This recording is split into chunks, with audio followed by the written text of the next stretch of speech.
A man wakes in darkness beneath a city that's already dead.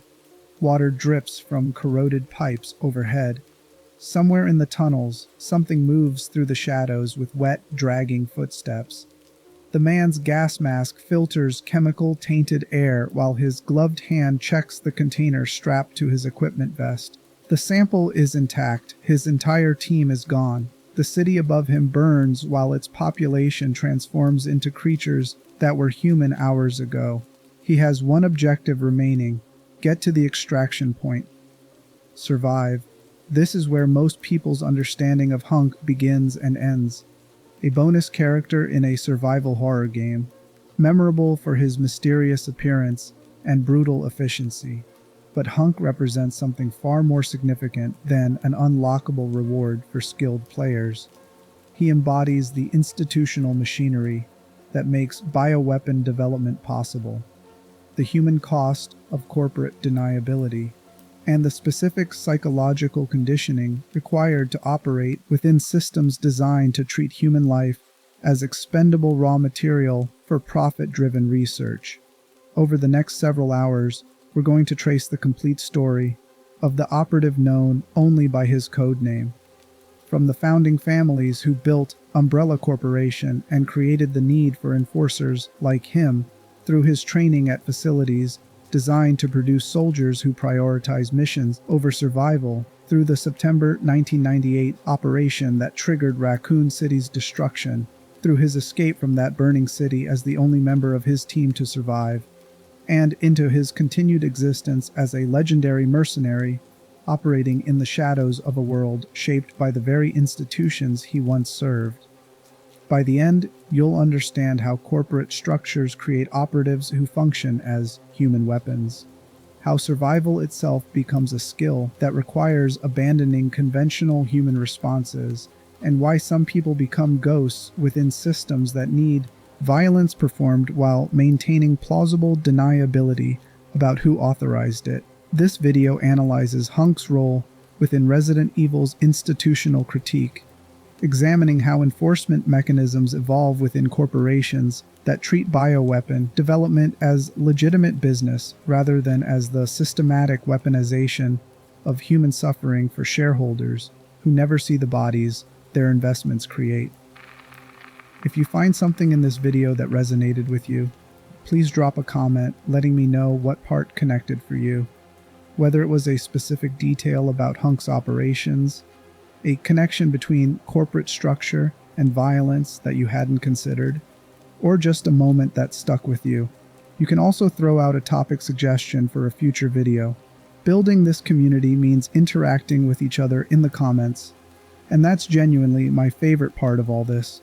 So get comfortable, dim the lights, and let's start. Chapter 1. The Architecture of Institutional Violence. Before HUNK ever entered a training facility, before his code name was assigned, before the Umbrella Security Service existed as a formalized unit, 3 men created the conditions that would make operatives like him necessary. Understanding HUNK requires understanding the institutional structures that produce soldiers who treat missions as more important than their own survival, who view teammate deaths as acceptable losses, and who operate with the kind of emotional detachment that looks sociopathic but functions as trained professional competence within specific operational contexts. Picture the mid-1960s. Oswell E. Spencer, Edward Ashford, and James Marcus had discovered something in West Africa that would reshape their understanding of human potential and human disposability simultaneously. The progenitor virus, harvested from a flower species growing in ruins the Undapaya people considered sacred, demonstrated the capacity to fundamentally alter human biology. The problem was the mortality rate. Natural progenitor killed almost everyone it infected. The applications were obvious to people trained to see human life as material for experiments rather than as inherently valuable. But turning theoretical bioweapon potential into marketable military products required institutional infrastructure that could operate across decades while maintaining public legitimacy. Spencer understood this dynamic better than his colleagues.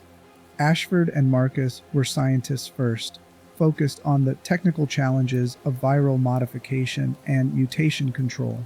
Spencer was an aristocrat who'd learned how power actually functions, how institutions create permission structures for activities that would be prosecuted as crimes if performed by individuals operating outside corporate or governmental frameworks. He proposed establishing Umbrella Pharmaceuticals in 1968. The pharmaceutical company would serve as a funding mechanism and public face for research that had nothing to do with healing disease and everything to do with weaponizing biology for clients who needed deniability about where their arsenal came from.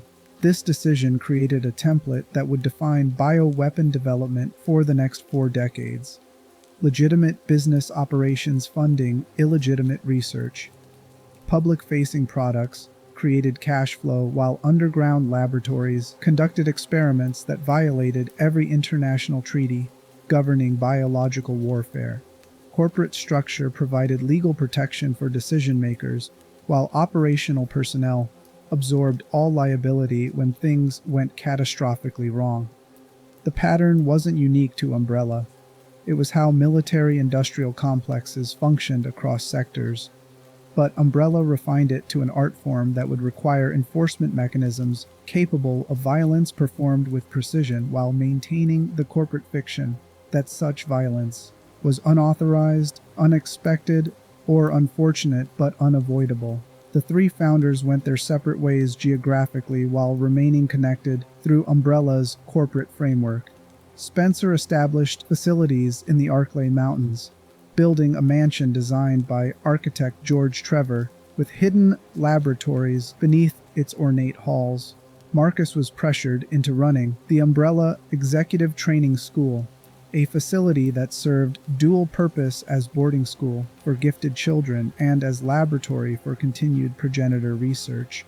Edward Ashford worked initially from his British estate before establishing operations in Antarctica with his son Alexander, pursuing genetic approaches that diverged from the viral mutation paths Marcus and Spencer followed.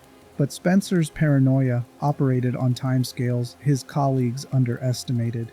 In July 1968, Edward Ashford died from progenitor during what was officially classified as a laboratory accident. Unofficially, Spencer had orchestrated the outbreak that killed his co-founder, eliminating a potential rival before Umbrella had even fully established its market position. This wasn't impulsive violence. It was calculated removal of someone whose influence could threaten Spencer's long-term control over research directions and institutional priorities. The assassination established crucial precedent. Deaths could be staged as accidents. Viral outbreaks provided perfect cover for eliminating people who knew too much or whose continued existence created strategic complications. And enforcement of Spencer's will required personnel who could perform such operations without moral hesitation, who understood that institutional objectives superseded individual lives, including their own, and who could be deployed for tasks that official Umbrella operations couldn't acknowledge without destroying the corporate legitimacy the company needed to maintain. This is where the Umbrella Security Service begins conceptually. Long before it existed as a formalized unit, Spencer needed enforcement mechanisms that could operate with violence while maintaining corporate deniability. He needed soldiers who wouldn't question orders that sounded illegal because they'd been conditioned to understand missions as self-justifying regardless of ethical implications. He needed people who could watch teammates die and immediately refocus on objective completion rather than engaging emotional responses that might compromise operational effectiveness. Creating such personnel requires specific training environments and selection processes. You don't recruit people who already possess these qualities in civilian life because such people are rare and their psychological profiles create liability. Instead, you build institutions that systematically condition recruits toward the operational mentality you need. filtering out candidates who can't adapt while promoting those who demonstrate the specific combination of technical competence and emotional detachment that makes them valuable for missions where human costs are expected and acceptable. Marcus's training facility represented an early iteration of this institutional approach. Gifted children were recruited through Spencer Foundation programs, brought to boarding school environments where they'd be isolated from family connections that might create competing loyalties, and trained in scientific disciplines while being evaluated for their capacity to treat research subjects as objects rather than as people worthy of ethical consideration. William Birkin and Albert Wesker emerged from this system as Marcus's star pupils, brilliant researchers who'd learned early that advancement within Umbrella required willingness to conduct experiments that created suffering as routine byproduct of progress toward institutional goals. But research personnel weren't enforcement personnel. Scientists needed different conditioning than soldiers. And as Umbrella expanded operations globally, as research facilities proliferated across continents, as the bioweapon development program required increasingly complex logistics and security measures, Spencer recognized the need for dedicated military units that could protect corporate assets, eliminate threats to operational security, and perform missions that combined combat effectiveness with absolute loyalty to institutional objectives over personal survival or ethical reservations. The Umbrella Security Service was formalized as this dedicated enforcement arm. Unlike the Umbrella Biohazard Countermeasure Service, which operated as paramilitary force with somewhat conventional command structure and personnel recruitment, the USS represented elite tier selected and trained for operations, where success meant completing missions regardless of cost, and where failure meant death.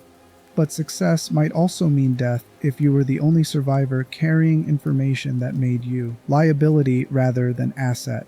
Real-world parallels exist in private military companies and intelligence agency special operations units, Blackwater, Executive Outcomes, various corporate security divisions that operate in legal gray zones between legitimate protective services and mercenary forces performing violence on behalf of clients who need plausible deniability about who authorized specific actions.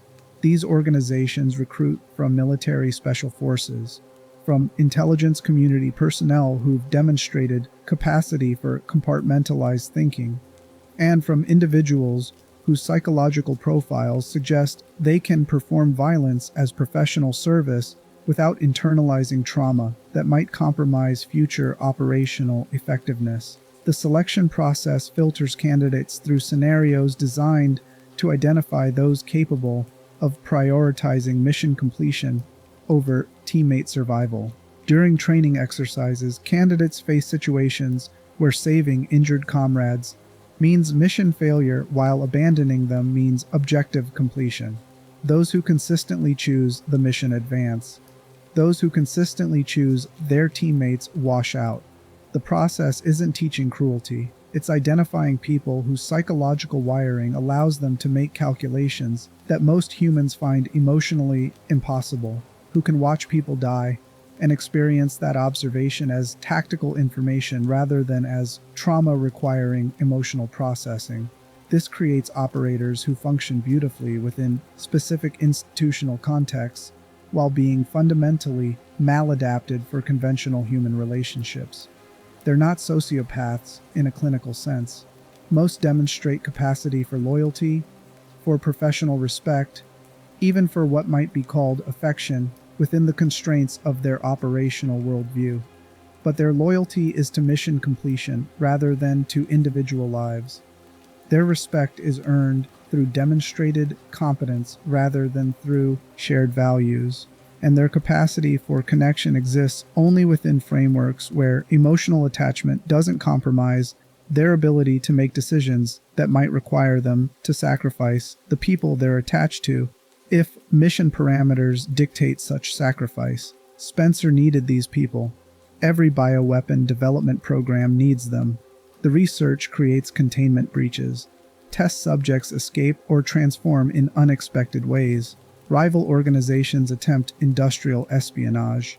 Governmental authorities investigate facilities that look suspicious. All of these situations require personnel who can respond with immediate lethal force, who understand that witnesses create liability that outweighs their right to continue existing, and who will follow orders to eliminate entire research teams if corporate leadership determines that the knowledge those teams possess has become more dangerous than valuable. The USS became Umbrella's primary enforcement mechanism for such operations.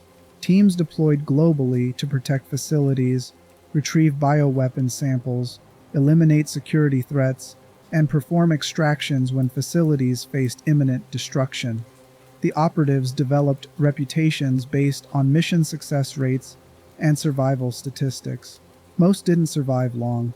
Bioweapon operations create casualty rates that make conventional combat look safe by comparison. But those who survived multiple deployments became legendary within corporate circles.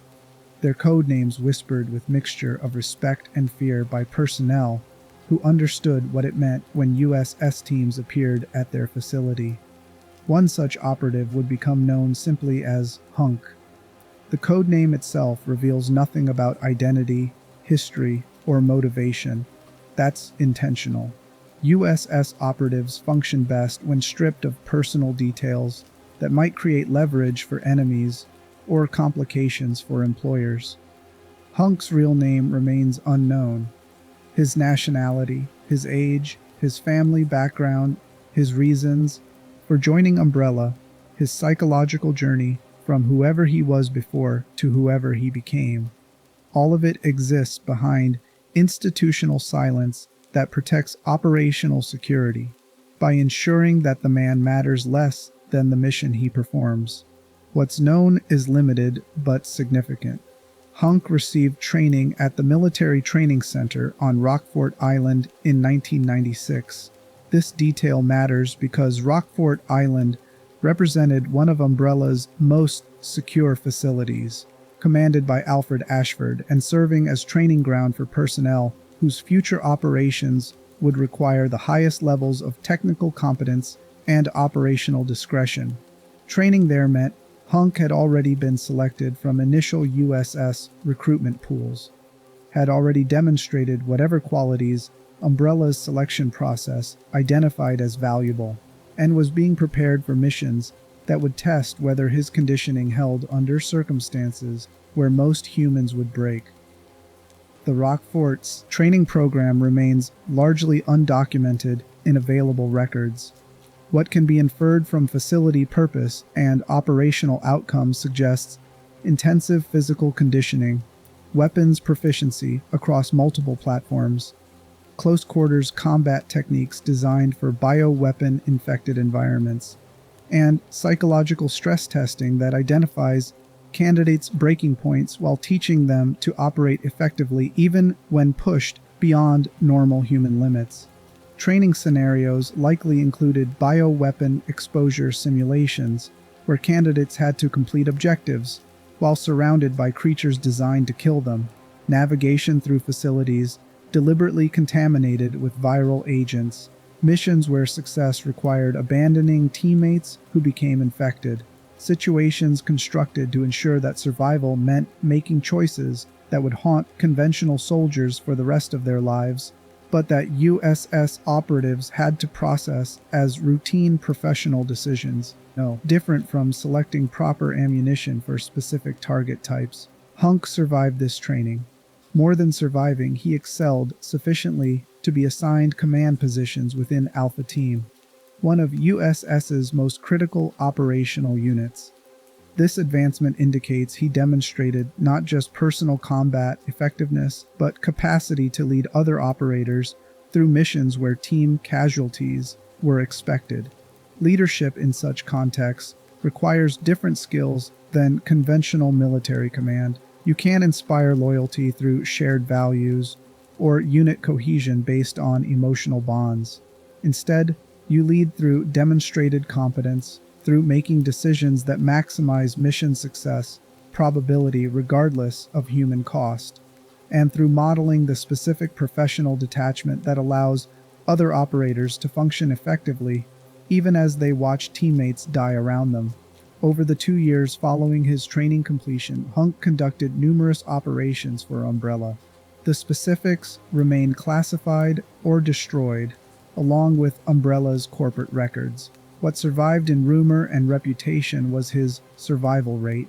He became known for being the sole survivor of multiple missions, earning him the nickname Grim Reaper among personnel who noticed the pattern. Every team HUNK led seemed to die while HUNK himself escaped. This created speculation about whether he sacrificed teammates deliberately, whether he used them as expendable resources to ensure his own survival, whether the missions he was assigned were specifically designed as suicide operations, where only someone with his particular skills could possibly survive. The reality was simpler and more disturbing. HUNK was assigned to missions where survival probability for any team member was close to zero. Bioweapon recovery operations, facility infiltrations during active outbreak conditions, elimination of research personnel who'd become infected but retained enough cognitive function to potentially reveal corporate secrets. These missions required teams because one operator couldn't carry necessary equipment or provide adequate tactical coverage. But mission design accepted that most team members would die because the operational parameters made death a likely outcome for anyone involved. HUNK survived because his conditioning held when others broke, because he made decisions instantly while teammates hesitated, because he prioritized mission completion with absolute consistency while others experienced moments of doubt or compassion that got them killed.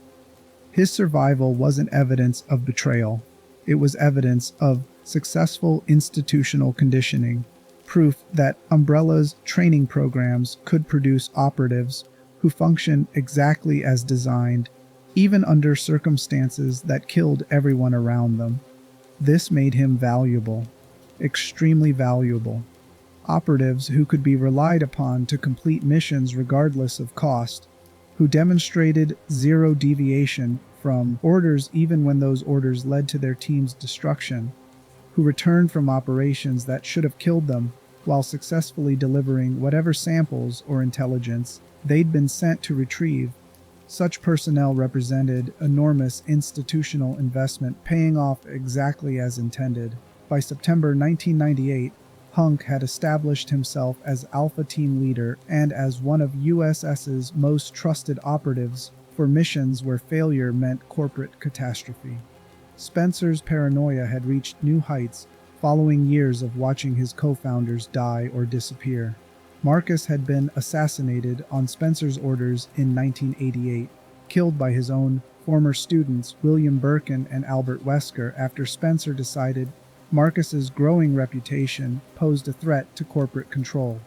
Now those same students had advanced to senior research positions, conducting work that pushed bioweapon development in directions Spencer only partially controlled. William Birkin had created something called the G virus, a mutation strain that promised capabilities beyond anything Umbrella had previously developed. Birkin was brilliant but unstable, increasingly possessive of his research and resentful of corporate oversight. Intelligence suggested he was negotiating with the United States military to sell G virus samples directly, cutting Umbrella out of transactions that would both embarrass the company and potentially reveal classified information about progenitor origins and research methodologies that Spencer needed to keep secret. Spencer made the decision all paranoid institutional leaders eventually make when brilliant subordinates become too independent. Birkin had to be stopped, the G virus had to be secured, and if Birkin couldn't be controlled, he needed to be eliminated along with any evidence that might connect his death to Spencer's orders. The operation required personnel who could break into Umbrella's own facility, confront one of the company's most senior researchers, secure bioweapon samples under active security conditions, and extract successfully even if the confrontation triggered exactly the kind of catastrophic outbreak that Birkin's research was designed to create. Alpha Team received the assignment. HUNK received operational command, and in mid-September 1998, USS operators entered Raccoon City with orders that would trigger events leading to the city's complete destruction and over 100,000 civilian casualties.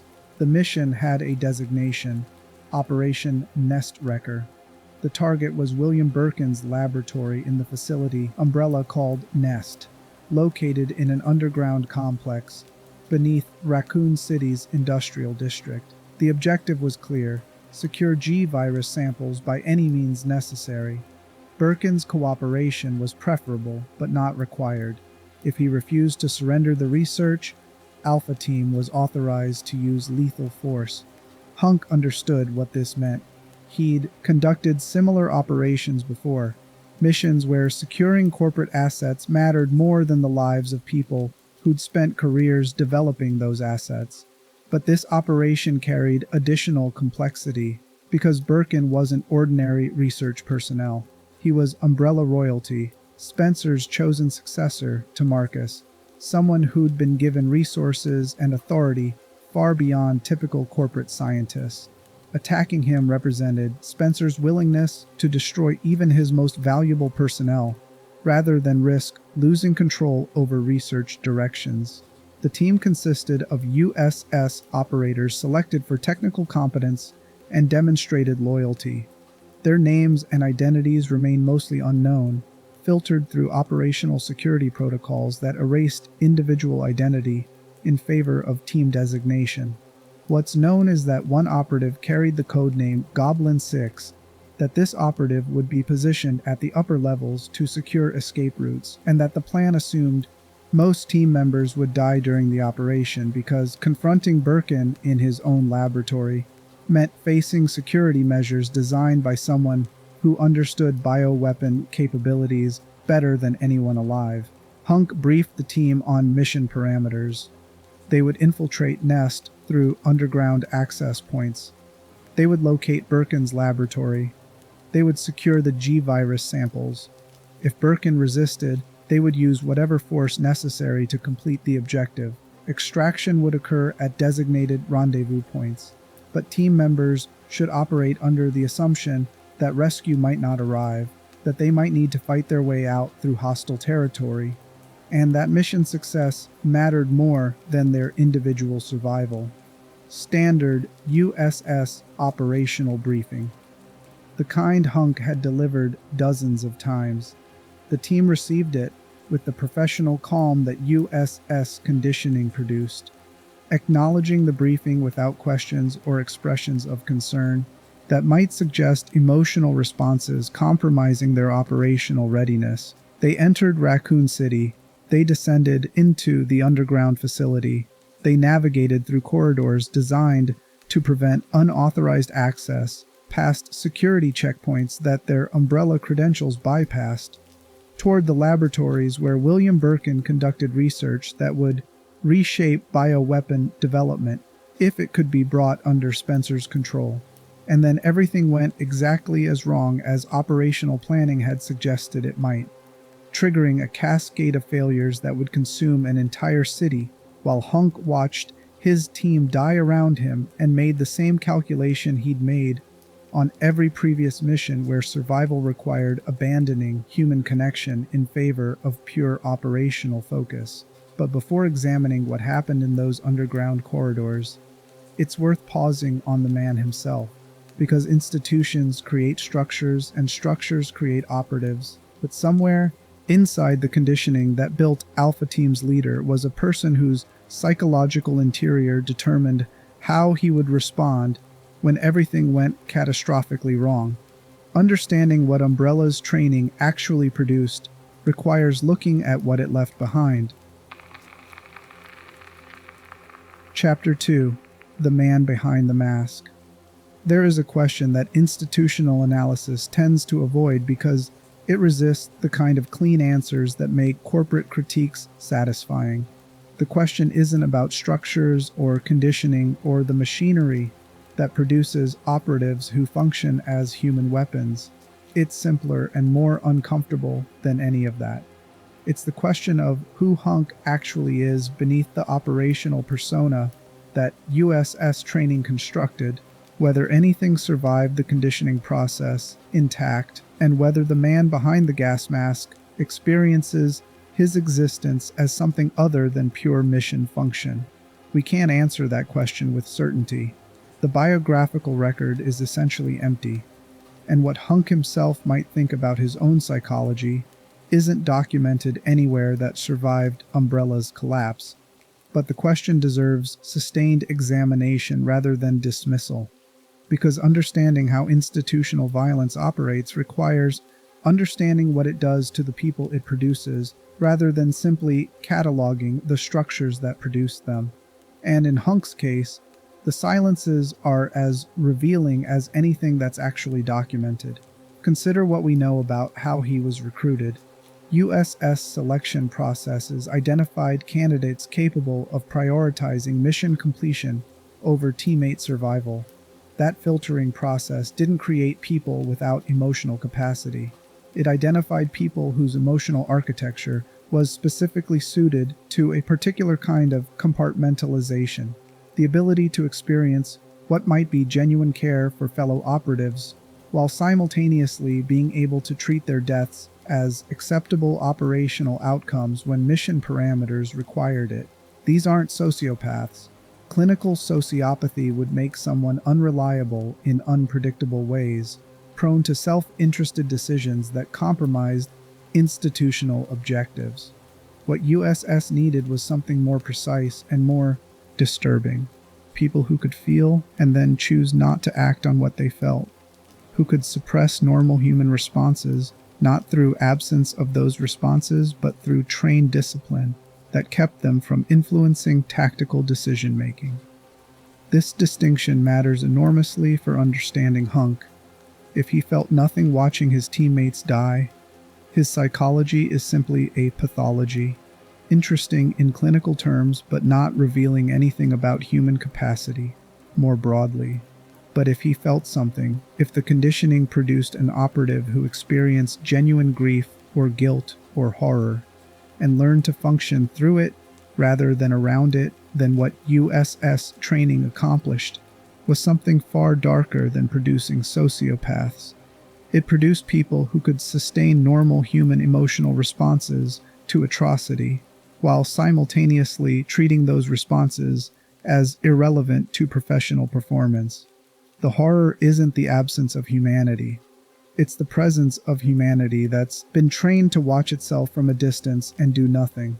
What's known about HUNK's behavior across documented operations suggests the latter interpretation more than the former.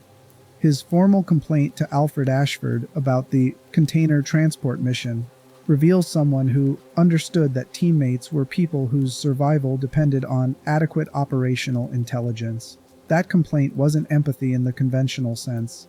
It was framed entirely in terms of mission effectiveness, rather than in terms of moral obligation to people under his command. But the fact that he filed the complaint at all, that he formally documented concern about information failures that might get his team killed, suggests someone whose professional self-concept included responsibility for the personnel he led rather than pure indifference to their fate. The nickname itself is revealing in ways that cut against simple interpretations. Grim Reaper, the personification of death. Other USS personnel assigned him that designation. The recognition that surviving what HUNK survived repeatedly didn't feel like a normal skill differential. It felt like something else, like proximity to him created risk rather than safety, like death followed him specifically rather than occurring randomly in environments where bioweapon casualties were expected. Personnel didn't call him Grim Reaper because he was effective. They called him that because his survival made them feel like someone had to die and it was going to be whoever was standing next to him rather than him. HUNK never corrected that interpretation, whether because he found it operationally useful because it created psychological distance between himself and colleagues that prevented emotional attachments that might compromise mission decisions, or because somewhere in his conditioning he'd accepted the designation as an accurate description of his function rather than as a darkly humorous nickname. The name stuck, and what it reveals about his self-conception is this: a man who understood himself not as someone who survived despite the deaths around him, but as someone whose survival existed in relationship to those deaths, whose continued existence was defined by its contrast to the elimination of everyone else in his operational vicinity. That's not a psychologically neutral position to occupy. It requires an ongoing relationship with mortality that most humans go to considerable effort to avoid. Every mission HUNK conducted confirmed the pattern. Teams died. He didn't. The accumulation of those experiences doesn't disappear into professional detachment, no matter how effective the conditioning. It becomes the context within which professional identity exists, the background against which every operational decision is made. HUNK didn't just perform missions. He performed missions while carrying the weight of everyone who died on previous missions as a tacit argument for why this mission justified whatever it cost. There's a specific psychological construct that helps explain how someone maintains functional stability under conditions that should be catastrophically destabilizing. Compartmentalization as an active process rather than a passive absence of feeling. The operational compartment functions with complete professional effectiveness, making tactical decisions, completing objectives, extracting under impossible conditions. The human compartment experiences whatever it experiences: grief or guilt or horror, or simply the accumulated weight of having watched this many people die. But that compartment operates in isolation from professional function. Its contents never permitted to influence the decisions that keep the mission moving forward. Most people who try to operate this way eventually discover that the compartments don't stay separate indefinitely. Trauma accumulates.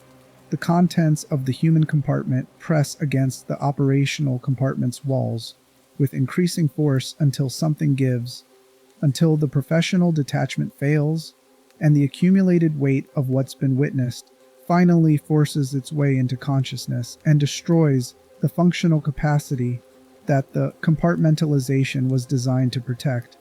This is what post-traumatic stress looks like in operators who were supposed to be conditioned against it. Not sudden breakdown during missions, but slow erosion of the walls between compartments until the separation that made functionality possible becomes impossible to maintain. HUNK operated across multiple documented missions and an unknown number of undocumented ones over years, possibly decades, without any recorded evidence of this erosion, which presents a disturbing interpretive fork.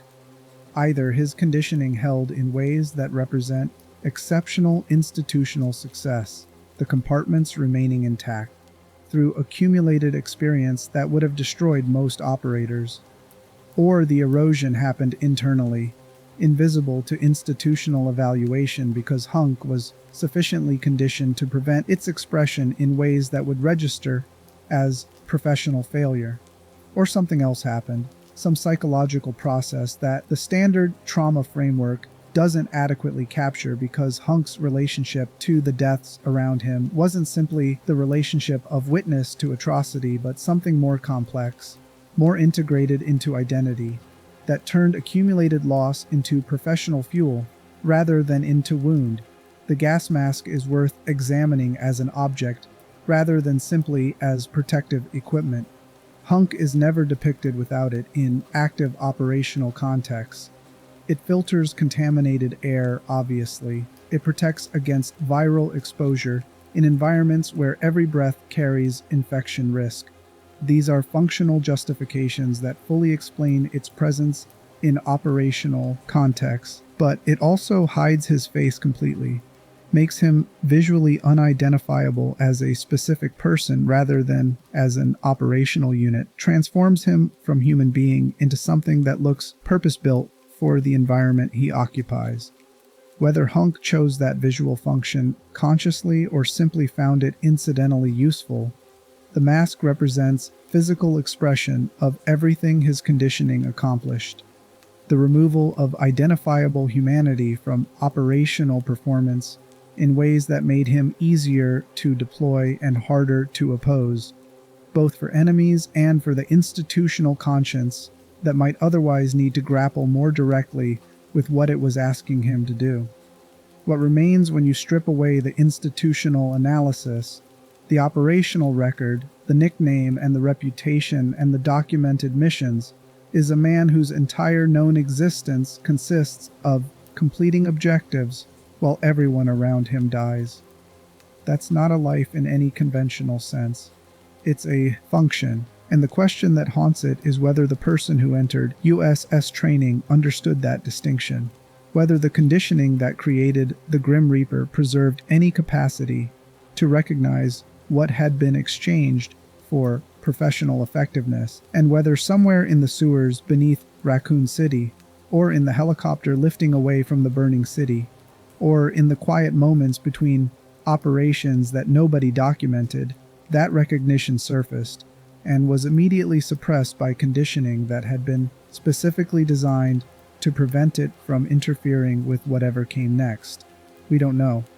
The institutional silence that protects operational security also protects HUNK from having to answer that question in any record that survived.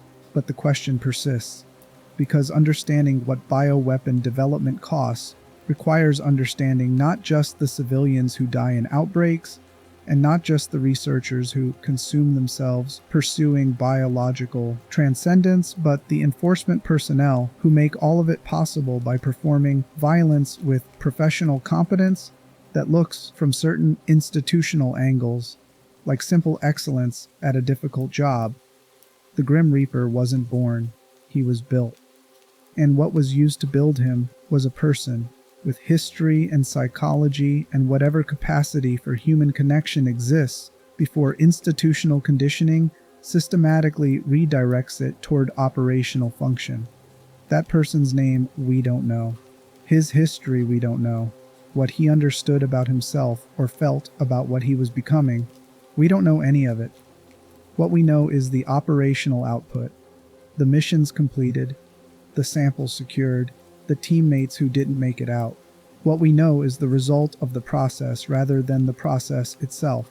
The weapon rather than whoever existed before the weapons program needed a new recruit. And that unknowability, that complete erasure of biographical identity in favor of operational designation might be the most honest thing Umbrella ever produced. Not accidental, not incidental to security protocols. Intentional. Because what the institutional machinery that created operatives like HUNK could not afford to acknowledge was that weapons used to be people, and that the conditioning turning people into weapons required destroying something real in the process, something that the institutional record-keeping track of mission success rates and sample recovery statistics had no column for and no interest in measuring. The man behind the mask, we don't know who he was. We know what he became. And in that gap between person and function, in that institutional silence that fills the space where biographical identity should be, is where the real horror of HUNK's story lives. Chapter 3. The Birkin Confrontation and Institutional Collapse. Understanding what happened in William Birkin's laboratory requires understanding what USS operatives are trained to expect when confronting targets who've spent decades working with weaponized biology.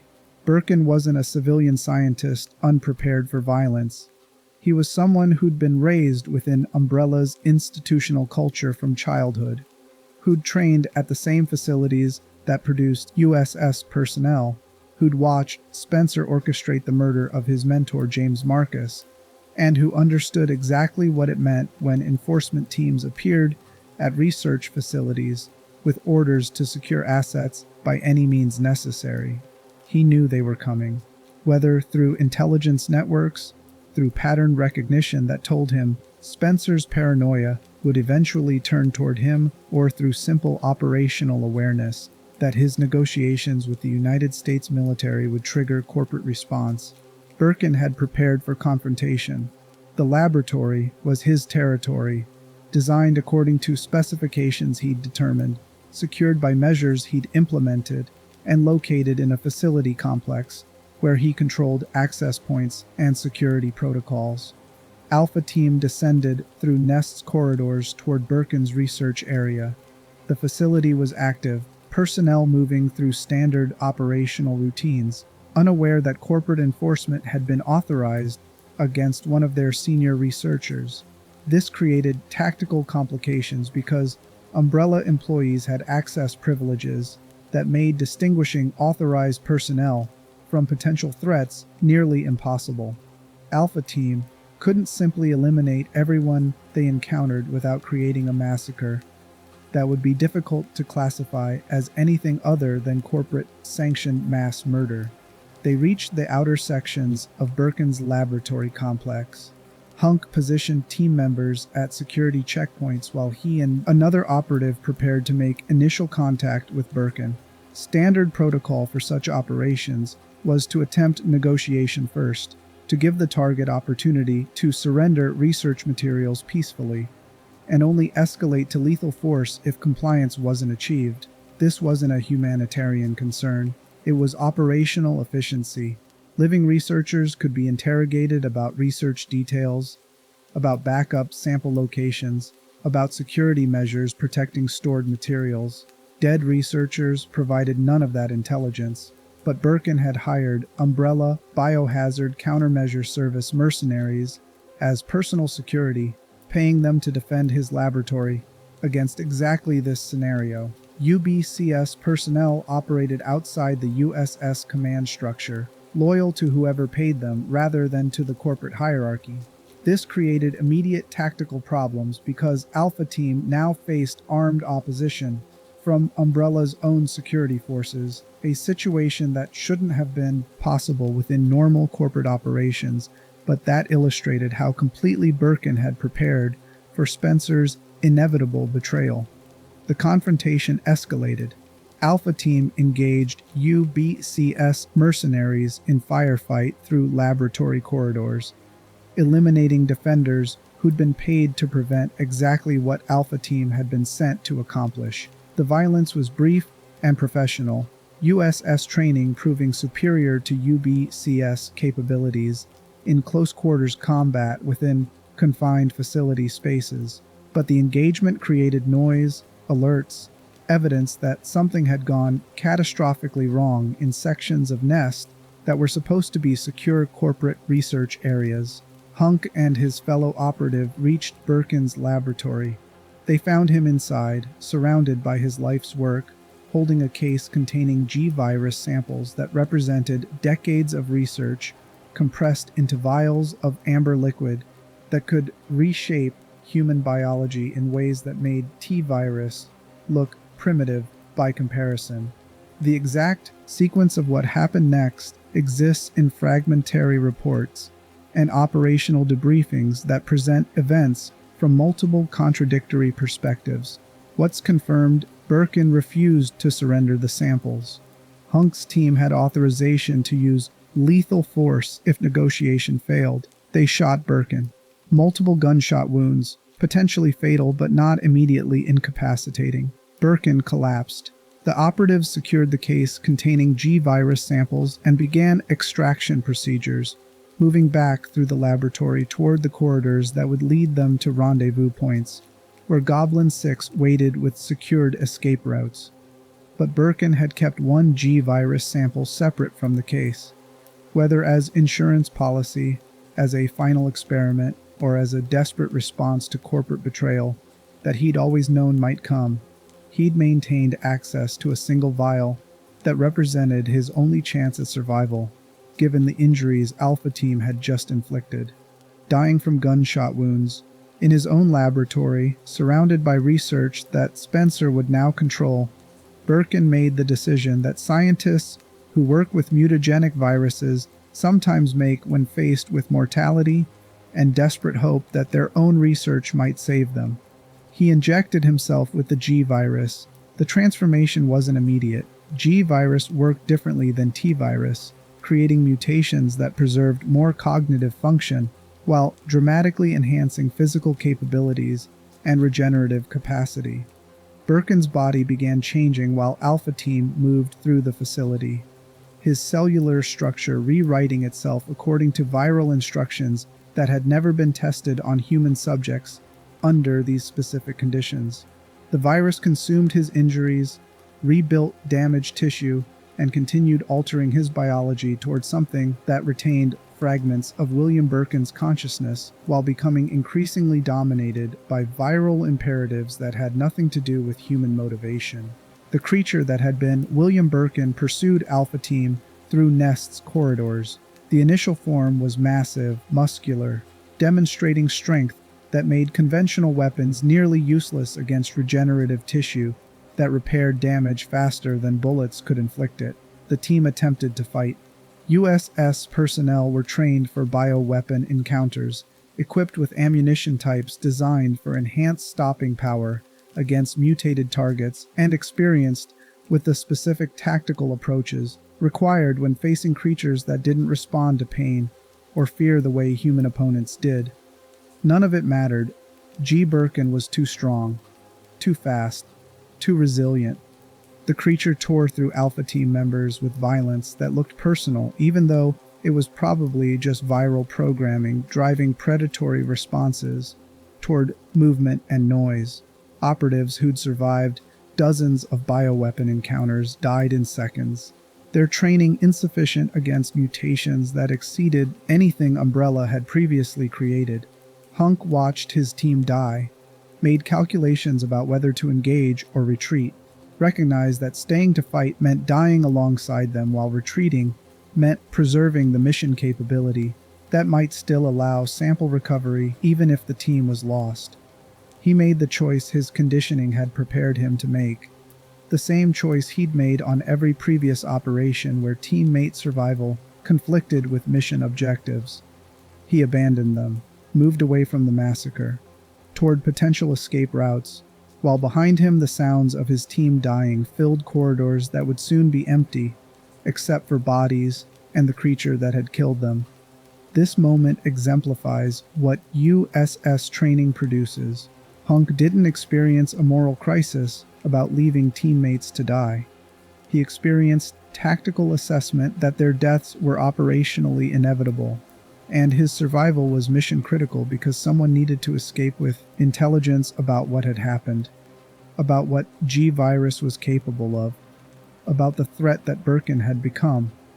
During the chaos of G. Birkin's attack, something else happened that would have consequences extending far beyond Alpha Team's destruction. The creature's rampage through the laboratory destroyed storage containers holding both T-virus and G-virus samples. Vials shattered, viral material spilled across laboratory floors, into ventilation systems, into water drainage that connected to Raccoon City's sewer infrastructure. The containment that had kept these viruses isolated within laboratory conditions failed completely, releasing weaponized biology into urban environments that had no preparation for what was about to happen. Rats infesting the sewers consumed viral material, the T-virus, designed to be highly infectious and to spread through bodily fluid contact, moved through the rat population within hours.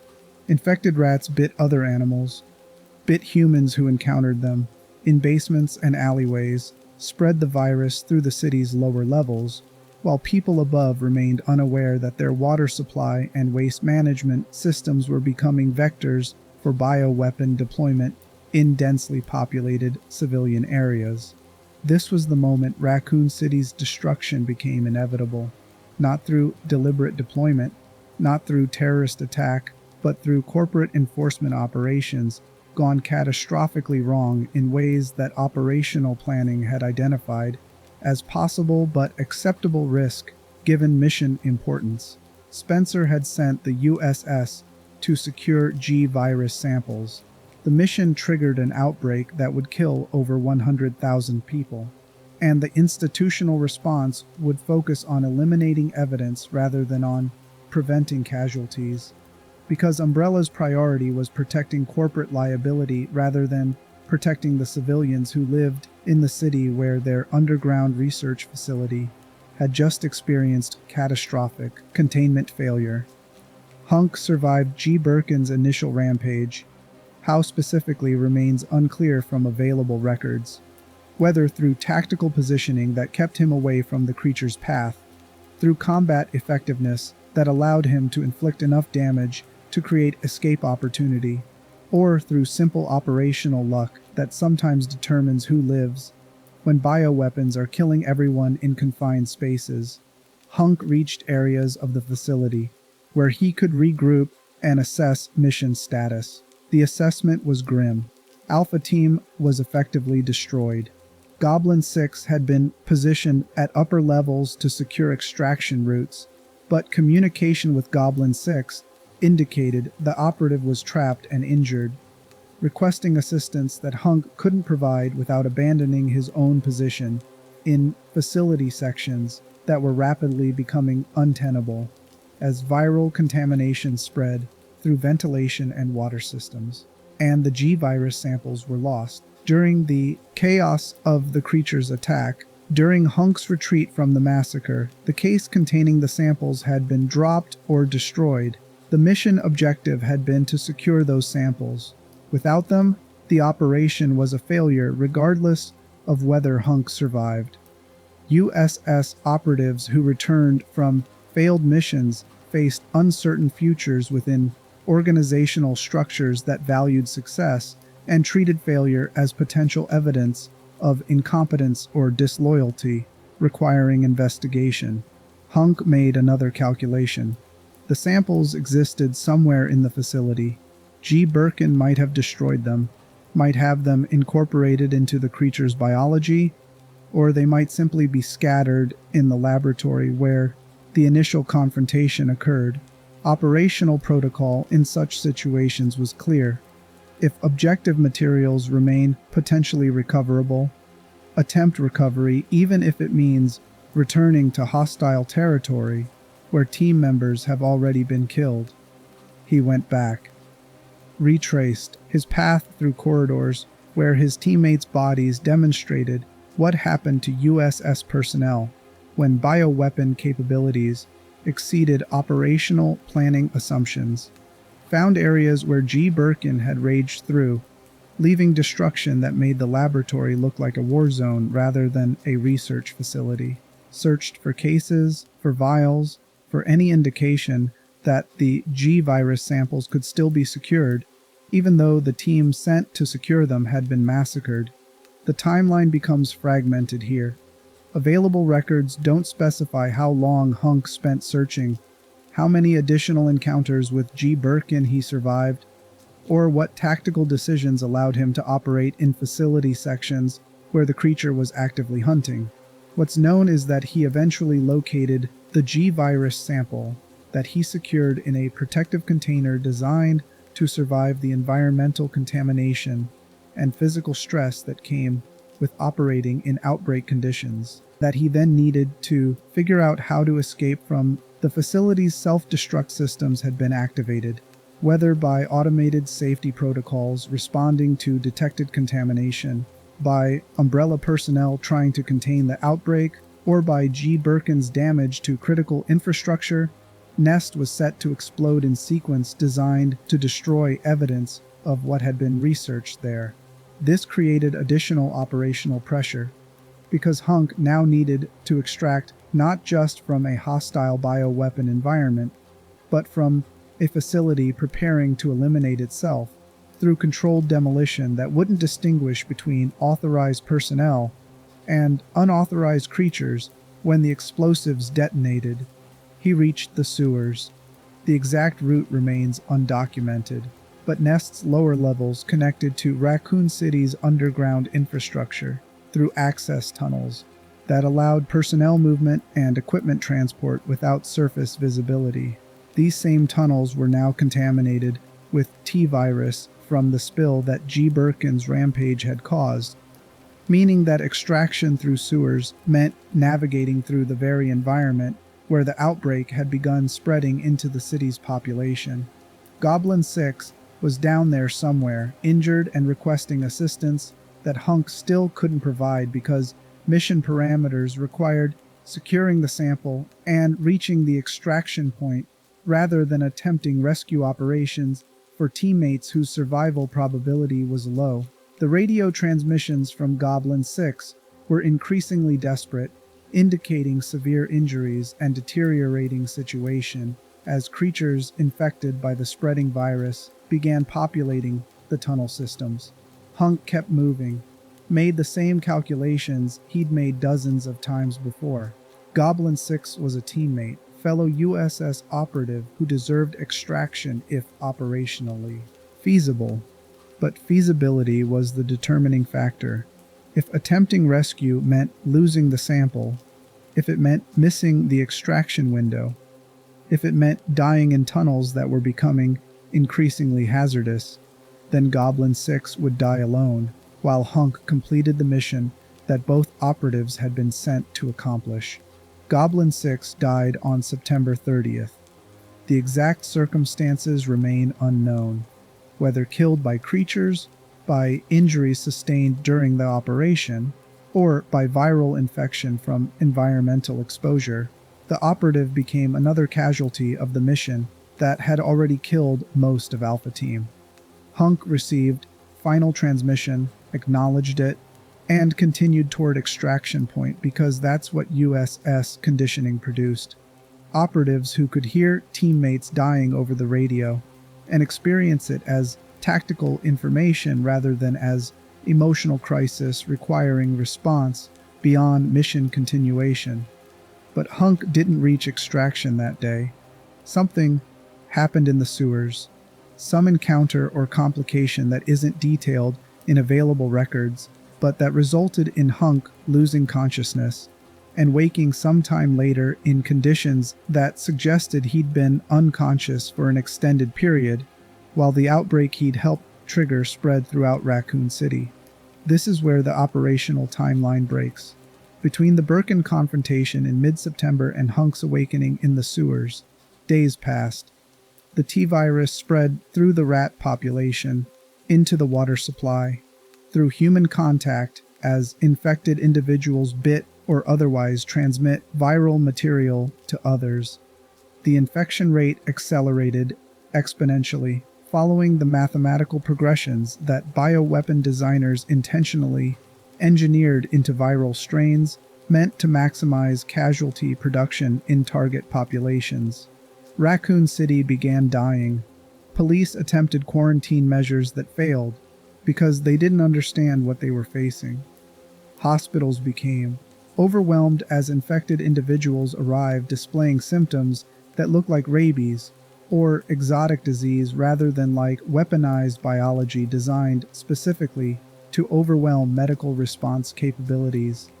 Umbrella deployed the Umbrella Biohazard Countermeasure Service ostensibly to evacuate civilians and contain the outbreak, but actually to gather combat data on bioweapon effectiveness while maintaining plausible corporate deniability about having caused the disaster. And somewhere in the sewers beneath this collapsing city, HUNK regained consciousness with the G-virus sample still secured in his equipment, and the realization that extraction would now require fighting through urban environment that had become bioweapon testing ground, where every civilian had become potential infected creature, and where his chances of survival had decreased dramatically from the already low probability that had existed when Alpha Team first entered the city. The mission had failed in every way, except the most critical one. HUNK was alive. He had the sample, and if he could reach extraction point, if he could contact the helicopter pilot designated Nighthawk, if he could survive long enough to complete what remained of the objective, then the operation wouldn't be complete failure despite the team deaths, despite the catastrophic outbreak, despite the thousands of civilians who were dying because corporate paranoia had sent USS operatives to secure bioweapon samples from researcher who'd weaponized his own biology as final defense against corporate enforcement. HUNK checked his equipment. The gas mask filtered air contaminated with viral particles that filled the sewers from spilled T-virus material. His weapons were functional, ammunition limited but sufficient for tactical engagement rather than sustained combat. The sample container showed no damage, the G-virus secured in protective housing that could survive the environmental stresses he'd already subjected it to. Radio. Communication was still possible. Interference from facility destruction, creating static but not preventing transmission entirely. He broadcast on USS emergency frequencies, identified himself by code name, reported Alpha Team status as effectively eliminated, mission status as partially successful, with G-virus sample secured, but extraction required immediately due to deteriorating operational environment. The response came from Nighthawk, the helicopter pilot who'd been assigned to Alpha Team's extraction and who'd been monitoring emergency channels for days while the outbreak spread and the city descended into chaos. Nighthawk's transmission contained information that HUNK processed as tactical intelligence, even though it represented catastrophic escalation of situation beyond anything operational planning had anticipated. The outbreak had spread citywide. Infected individuals numbered in tens of thousands. Umbrella had deployed multiple bioweapons, including Tyrant models, to eliminate witnesses and gather combat data. The United States military had established a quarantine perimeter around the city, and the federal government was considering options for outbreak containment that included destroying Raccoon City completely rather than allowing infection to spread beyond current boundaries. The extraction window was closing. Nighthawk could maintain position for limited time, but eventually fuel limitations and military pressure would force the pilot to abandon station regardless of whether HUNK reached the rendezvous point. The meeting location was the Raccoon City police station rooftop, accessible through the building's upper levels if HUNK could navigate through the city streets and through the police station itself while avoiding or eliminating infected creatures that filled both areas. The distance wasn't extreme by conventional navigation standards, maybe a mile between his current position in the sewers and the police station rooftop. But conventional navigation didn't account for urban environment transformed into bioweapon deployment zone, where every street contained infected humans, where every building might house creatures that had been people days ago, and where the city's infrastructure was failing as power systems collapsed and water mains broke and fires spread unchecked through districts where emergency services had stopped functioning. HUNK began moving toward the surface.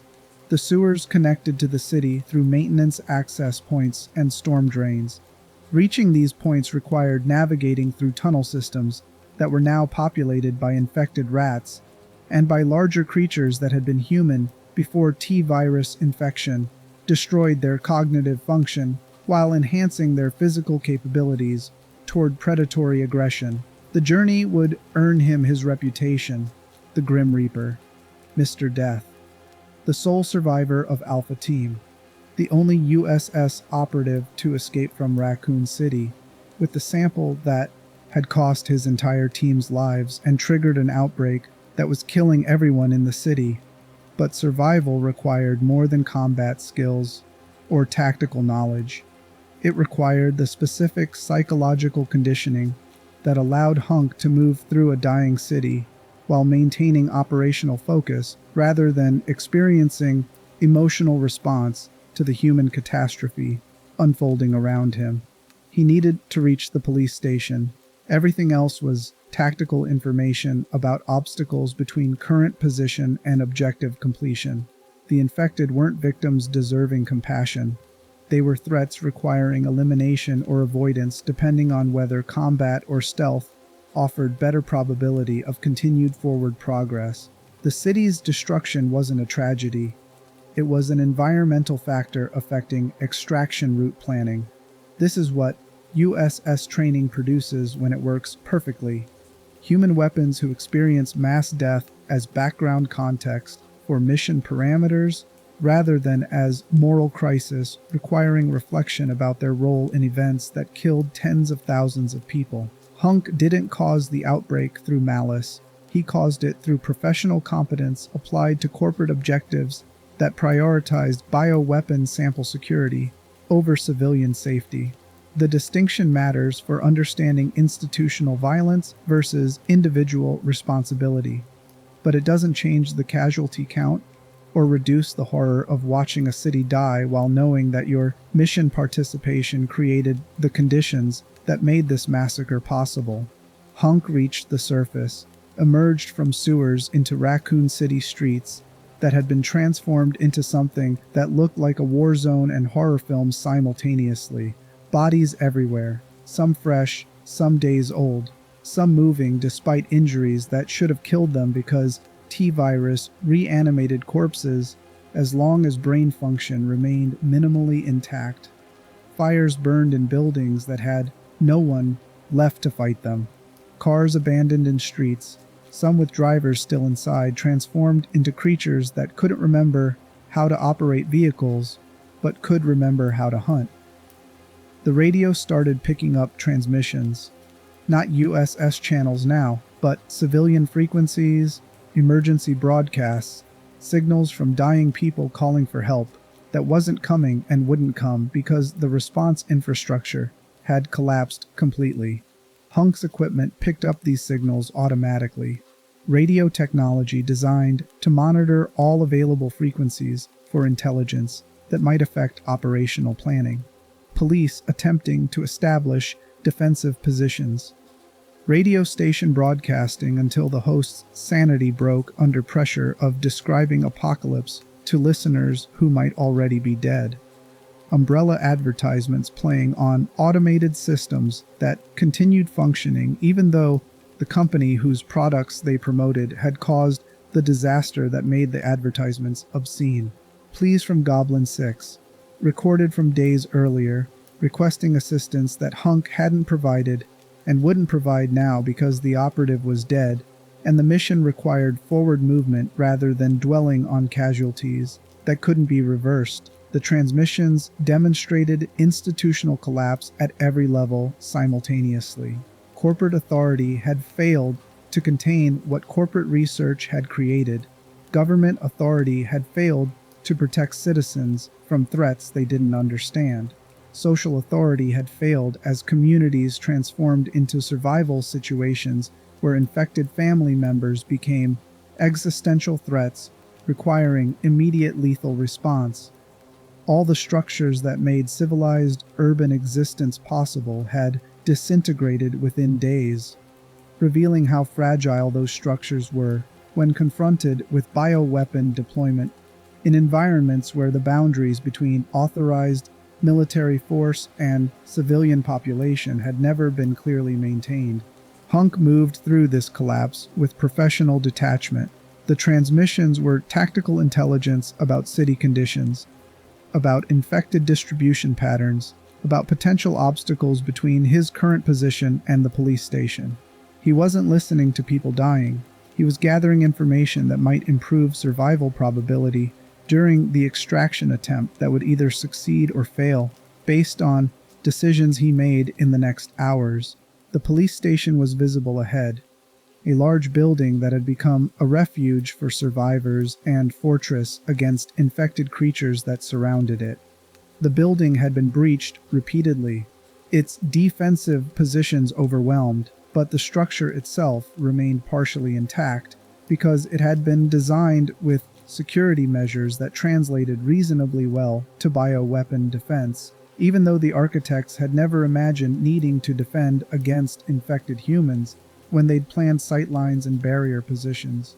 HUNK needed to enter that building, navigate through its interior, reach the rooftop, and signal Nighthawk for extraction. The building was filled with infected creatures.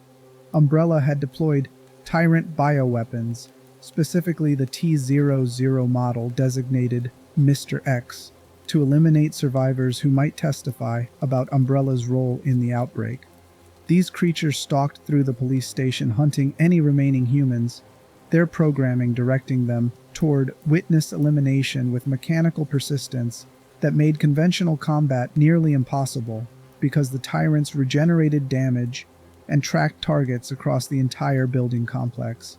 This was the scenario that HUNK's training had prepared him for. Navigate to a hostile environment where everything wants to kill you. Reach objectives despite overwhelming opposition. Complete mission even when success seems operationally impossible, because survival itself appears unlikely. The fourth survivor scenario was about to begin, and whether HUNK lived or died depended on whether his conditioning held under pressure that would break anyone who still possessed normal human emotional responses to watching the entire city die around them. He approached the police station entrance. The Grim Reaper had arrived, and Raccoon City's final hours were counting down while HUNK moved toward extraction point through streets filled with evidence of what corporate bioweapon development created when institutional safeguards failed and research escaped into civilian populations that had never consented to living in testing ground for weaponized biology designed to maximize casualty production. Chapter 4: The Fourth Survivor and Institutional Abandonment. The Raccoon City police station had been designed in the late 19th century as an art museum before being converted to police headquarters in the 1930s. The architecture reflected that origin: grand halls and ornate decorations, creating spaces that prioritized aesthetic impression over tactical functionality. This made it a terrible defensive position against bioweapon attack, all those open spaces and decorative elements providing hiding places for infected creatures while offering minimal cover for anyone trying to navigate through the building. But the police had attempted to fortify what they could. Barricades blocked corridors. Makeshift barriers sealed rooms where survivors had gathered before being overwhelmed. Bodies demonstrated where defensive positions had failed. Officers transformed into the same creatures they'd been trying to contain. The building had become tomb and battlefield. Simultaneously, evidence of institutional collapse preserved in architectural space that would soon be destroyed when Raccoon City's final containment measures were implemented. HUNK entered through lower levels, accessing the building through basement connections that linked to the sewer system. This route avoided street-level entrances that were heavily populated with infected creatures, but it meant navigating through the police station's underground sections, where darkness and confined spaces made every encounter potentially fatal. The gas mask limited peripheral vision while the equipment vest restricted movement. Tactical trade-offs between protection and mobility that became critical when fighting in close quarters. The basement was flooded. Water damage from broken mains had created standing water contaminated with biological material from infected creatures that had died or been killed in these lower levels. HUNK moved through this contamination with awareness that exposure to T-virus through open wounds or mucous membrane contact could cause infection even with protective equipment. The virus was designed for environmental persistence, remaining viable in water and bodily fluids for extended periods, specifically to maximize transmission probability in target populations. Infected creatures populated the basement. Former police officers, former civilians who'd sought shelter in the building, former umbrella personnel who'd been deployed to the station for purposes that no longer mattered because they were dead or transformed into bioweapons that couldn't distinguish between their previous identities and their current function as viral vectors.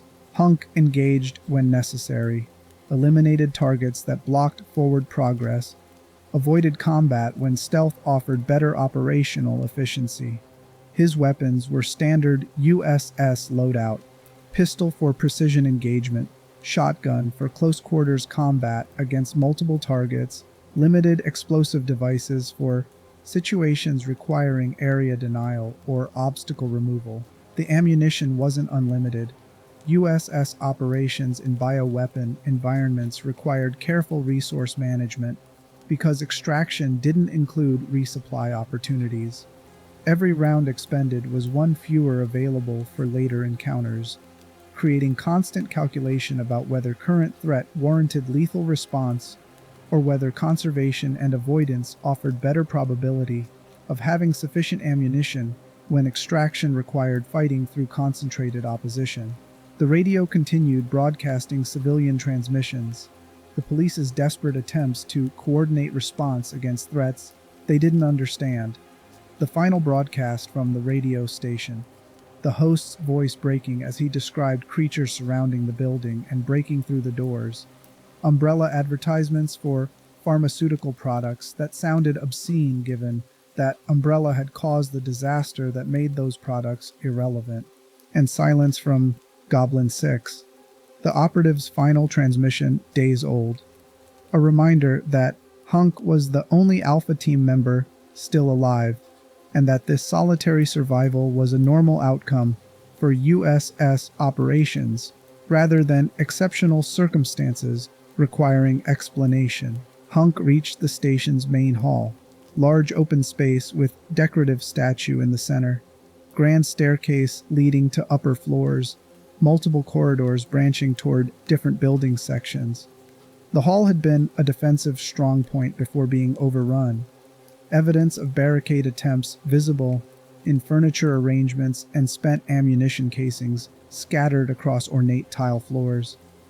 Bodies everywhere, some infected and still moving, others dead from injuries that had finally exceeded even T-virus reanimation capabilities. Something else moved through the main hall. Large, methodical footsteps heavy enough to be audible over the ambient noise of the building's deterioration. The T-103 Tyrant, designated Mr. X, stalking through the police station on mission to eliminate survivors who might provide testimony about Umbrella's role in the outbreak.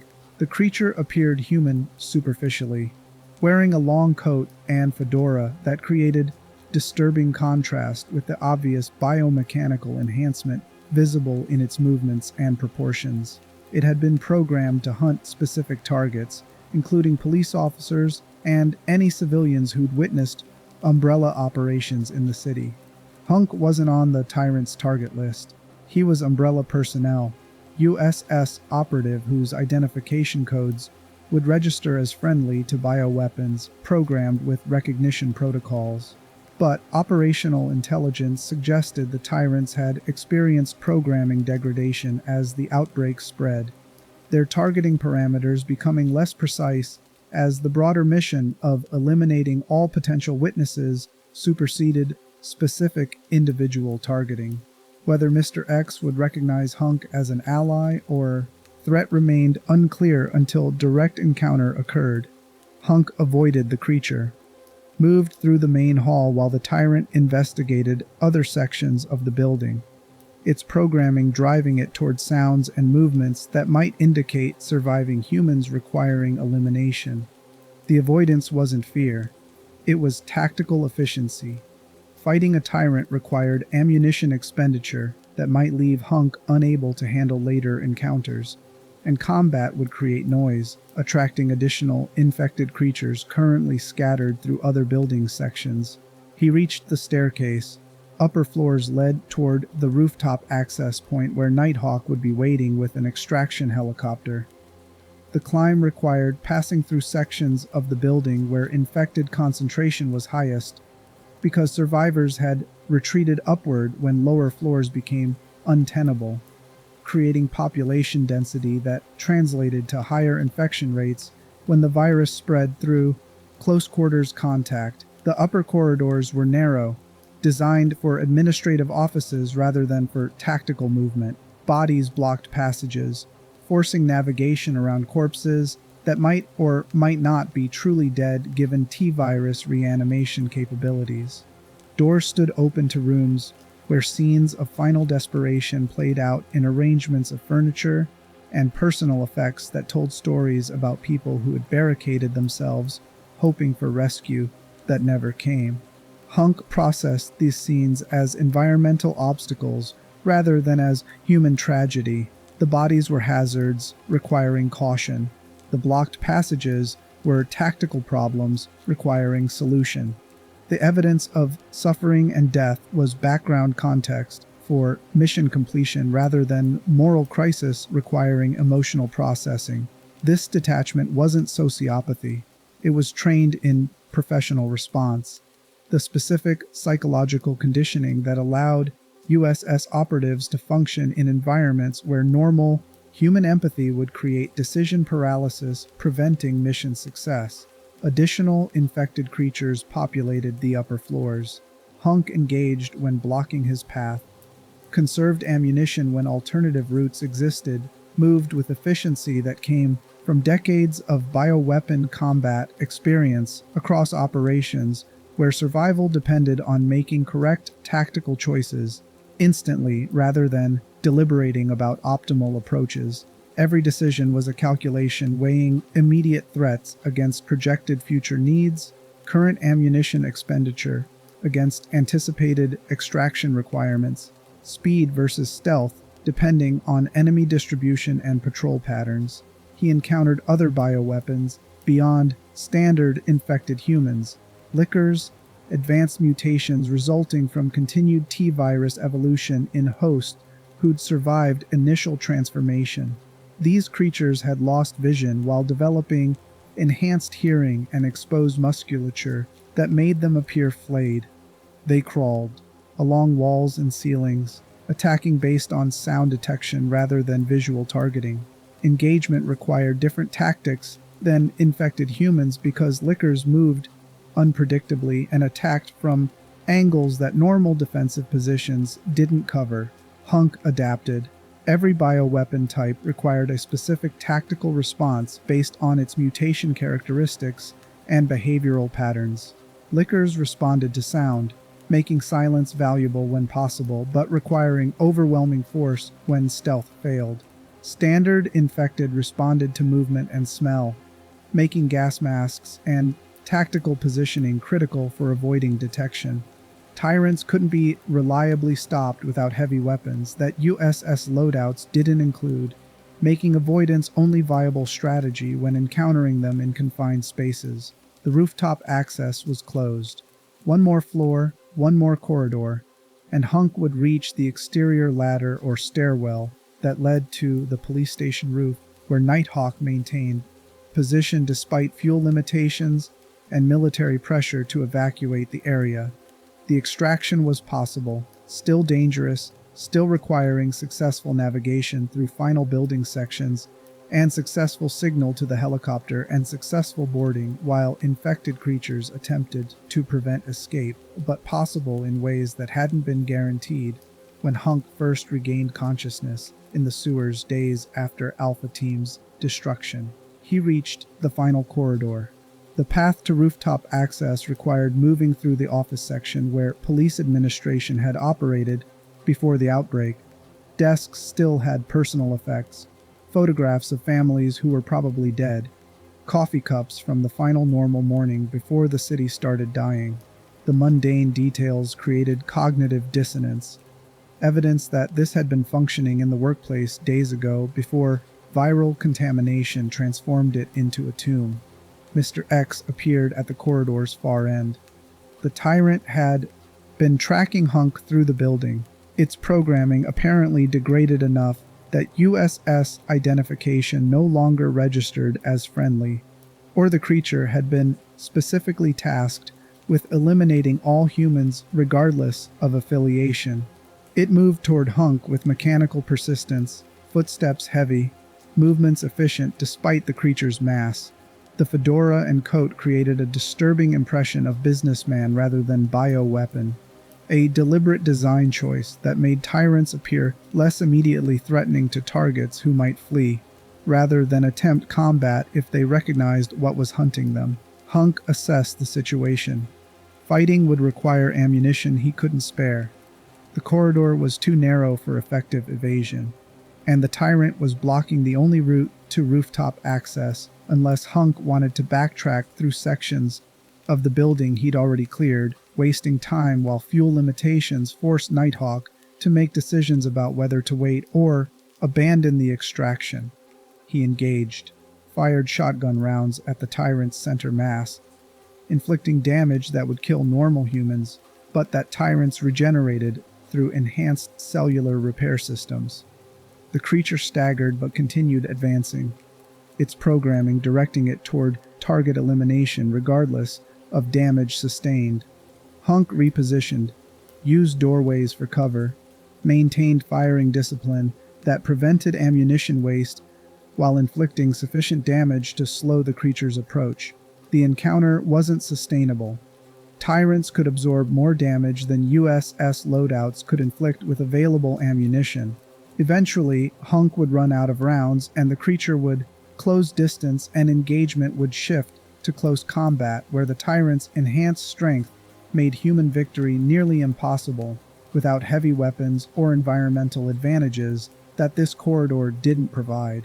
HUNK made a tactical decision, an explosive device placed near the tyrant's position, timed detonation that would create temporary obstruction while HUNK moved past the creature toward rooftop access. The explosion wouldn't kill the tyrant, but would inflict sufficient damage to require regeneration time that HUNK could use for continued forward progress. Resource expenditure was high, using limited explosives for tactical advantage rather than saving them for extraction defense, but the calculation favored immediate obstacle removal over uncertain future need. The explosion filled the corridor with concussive force that damaged the building's structure while throwing the tyrant backward. HUNK moved through the smoke and debris, past the creature that was already beginning to regenerate, toward the access point that represented the final barrier between the current position and the extraction helicopter. He reached the rooftop stairwell, ascended through the final vertical section, emerged onto the police station roof with Raccoon City spread below him burning and dying while helicopters circled overhead maintaining military quarantine perimeter. The night sky was illuminated by fires that had consumed entire districts, the orange glow creating hellscape visibility that made the city's destruction visible from altitude. HUNK activated his radio beacon, emergency frequency broadcast that would alert Nighthawk to his position and readiness for extraction. The signal went out across channels monitored by USS support personnel, cutting through interference from the city's electromagnetic noise and the military's jamming systems designed to prevent unauthorized communications from the outbreak zone. Nighthawk's response came immediately. The pilot had maintained position despite operational pressure to evacuate, demonstrating loyalty to extraction commitment that went beyond normal professional obligation. The helicopter approached from a holding pattern, descending toward the police station rooftop while HUNK prepared for a boarding sequence that would either succeed or fail based on whether infected creatures reached the roof before extraction could be completed. The conversation between HUNK and Nighthawk exists in recorded transmission. The pilot's words carried sarcasm about HUNK's survival, calling him Mr. Death, and acknowledging the pattern where HUNK remained alive while everyone around him died. The nickname wasn't affectionate. It was recognition of statistical impossibility. The acknowledgement that someone who survived this consistently either possessed skills far beyond normal USS capabilities or was willing to sacrifice teammates in ways that prioritize personal survival over unit cohesion. HUNK's response was a professional report. Mission status, sample security, team casualties. The words carried no emotion, no grief for dead teammates, no trauma from watching the city die around him. Just operational information delivered in tone, suggesting this outcome was the expected result, rather than catastrophic failure. The mission objective had been G-virus sample recovery. HUNK had the sample. Therefore, the mission was successful despite Alpha Team's destruction and despite the civilian casualties that the operation had triggered. The helicopter landed, HUNK boarded. The extraction was complete within seconds, efficiency born from repeated practice in scenarios where delay meant death. The aircraft lifted away from the rooftop, ascending above the burning city while HUNK secured the G-virus sample. in equipment storage and prepared for debriefing that would occur when they reached whatever umbrella facility currently served as operational headquarters for remaining USS assets. Looking down at Raccoon City from altitude, the destruction was comprehensive. The outbreak had consumed the entire urban area within days. Viral spread following the exponential progressions that bioweapon designers built into infectious agents meant to overwhelm target populations. The fires were uncontrolled, emergency services having collapsed completely. The quarantine perimeter was absolute, military establishing barriers that prevented escape while containing infection within the city limits. And in approximately 48 hours, the United States government would implement final containment measures. A missile strike disguised as an industrial accident, deploying enough explosive force to sterilize the outbreak zone completely, while creating a cover story about chemical plant explosion. Over 100,000 people would die, most already infected, but some still alive and trapped behind quarantine barriers when the bombs fell. The entire city would be erased, a crater where urban infrastructure had existed, and the official narrative would blame Umbrella's negligence, while carefully avoiding mention of government complicity in allowing pharmaceutical companies to conduct bioweapon research in facilities located beneath major American cities. HUNK's role in these events was documented in his operational report and then classified at levels that prevented public disclosure.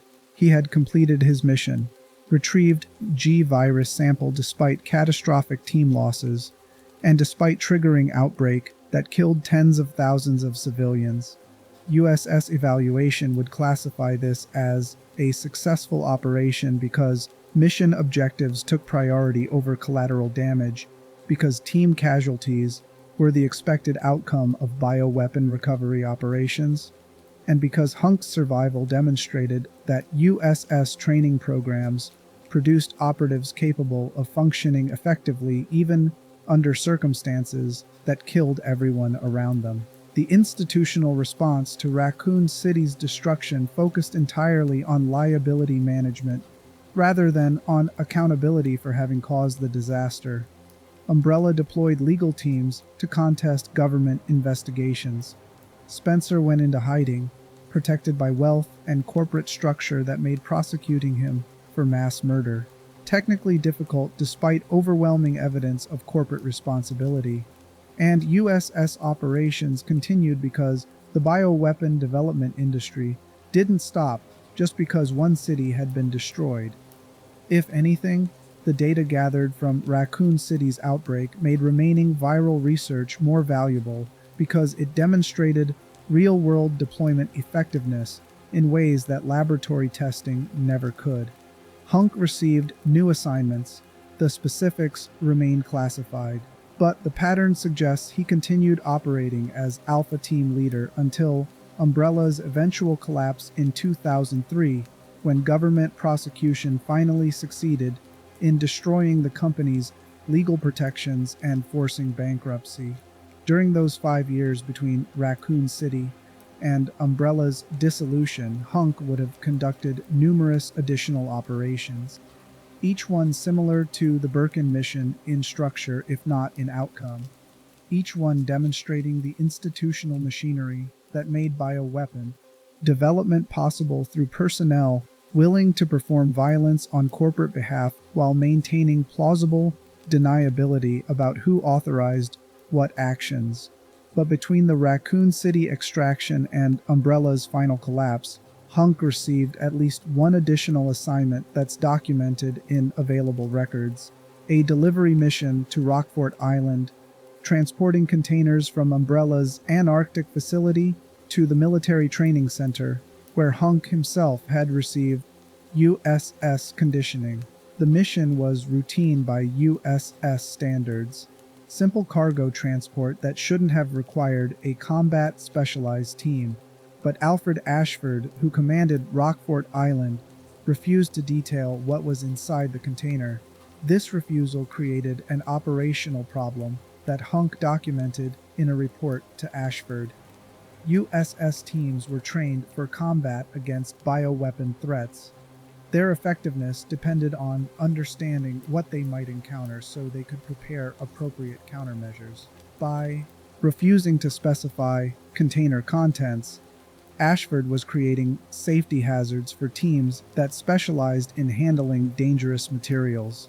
If the container held experimental bioweapon and breach occurred during transport, the team needed to know what protocols to implement for containment.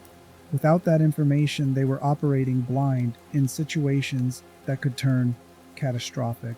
The report revealed something significant about HUNK's operational philosophy. He wasn't blindly obedient to authority in ways that compromised mission effectiveness. He understood that successful operations required adequate intelligence about threats and objectives, and he was willing to formally document concerns when institutional procedures created unnecessary risk for his team. This wasn't empathy for teammates as people. It was a professional assessment that team casualties resulting from preventable information failures represented institutional incompetence rather than acceptable operational losses. Ashford's response to the complaint isn't documented.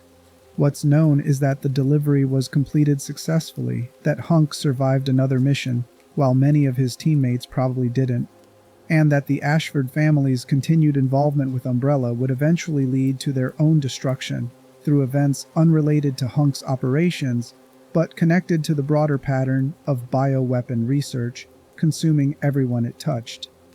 The Ashford family represented a different approach to bioweapon development than Spencer's paranoid authoritarianism or Marcus's obsessive research focus.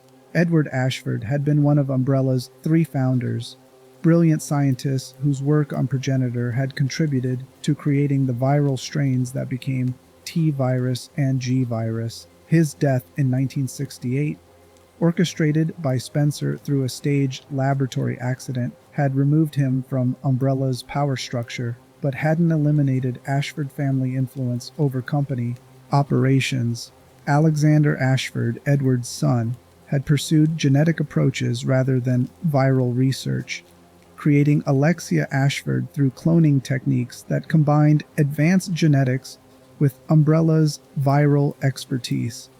Alexia had been a prodigy, achieving senior research position at age 10, developing T. veronica virus that represented significant advancement over standard T virus strains, but she'd injected herself with her own creation and entered cryogenic suspension, leaving the research orphaned and the Ashford family without a clear successor to continue their bioweapon development programs. Alfred Ashford commanded Rockfort Island by the late 1990s, maintaining family presence within Umbrella's institutional structure, despite declining influence following Alexia's disappearance. His refusal to detail container contents to HUNK suggested paranoia similar to Spencer's, the understanding that knowledge represented power and that revealing information about Umbrella operations to enforcement personnel created potential security risks if those personnel ever became disloyal or were captured by rival organizations. HUNK's interaction with Alfred Ashford connected him tangentially to one of Umbrella's founding families, demonstrating how USS operatives moved through institutional networks that linked research personnel, corporate leadership, and enforcement mechanisms in ways that made everyone complicit in bioweapon development, regardless of their specific roles. HUNK didn't create viral research. He didn't make strategic decisions about deployment, but he enabled both through his willingness to perform enforcement operations that protected researchers and secured samples and eliminated threats to corporate operations. This complicity extended to connections with other families that shaped Resident Evil's narrative.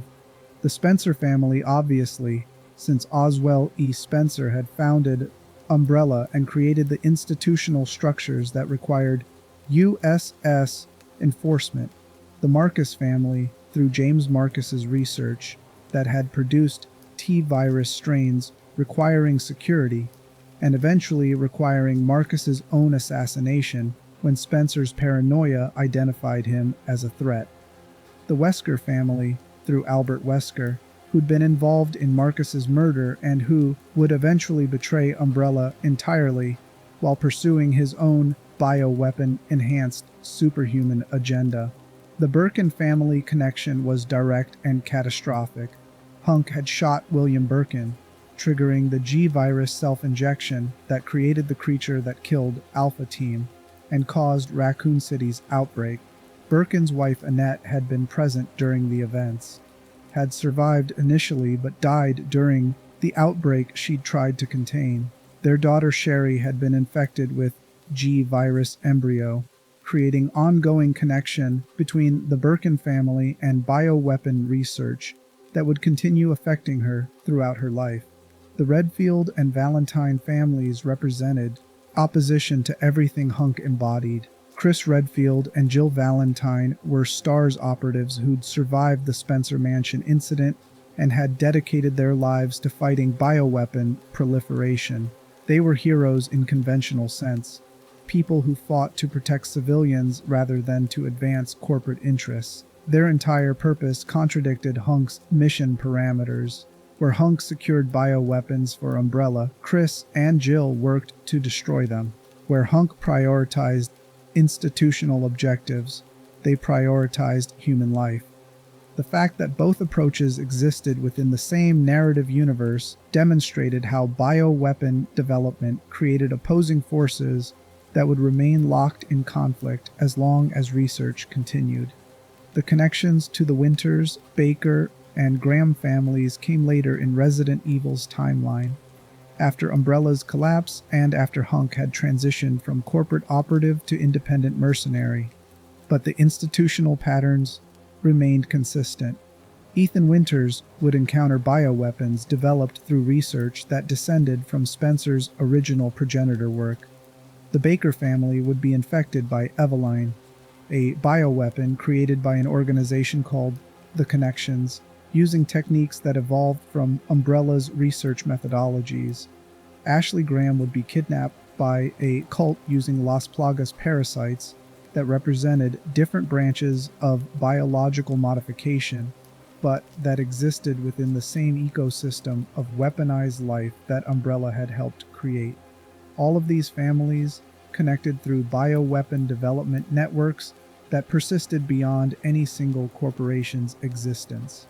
Umbrella collapsed, but the knowledge survived, the viral strains survived, the market demand for biological weapons survived, and the enforcement mechanisms that had protected Umbrella's operations found new employers because corporations that developed bioweapons always needed personnel willing to perform violence, while maintaining institutional deniability about authorization. HUNK became a legendary mercenary after Umbrella's fall in 2003. His reputation from USS operations made him valuable to organizations that needed operators with bioweapon combat experience, with demonstrated survival capabilities in outbreak scenarios, and with psychological conditioning that allowed them to perform missions that most military personnel would refuse on ethical grounds.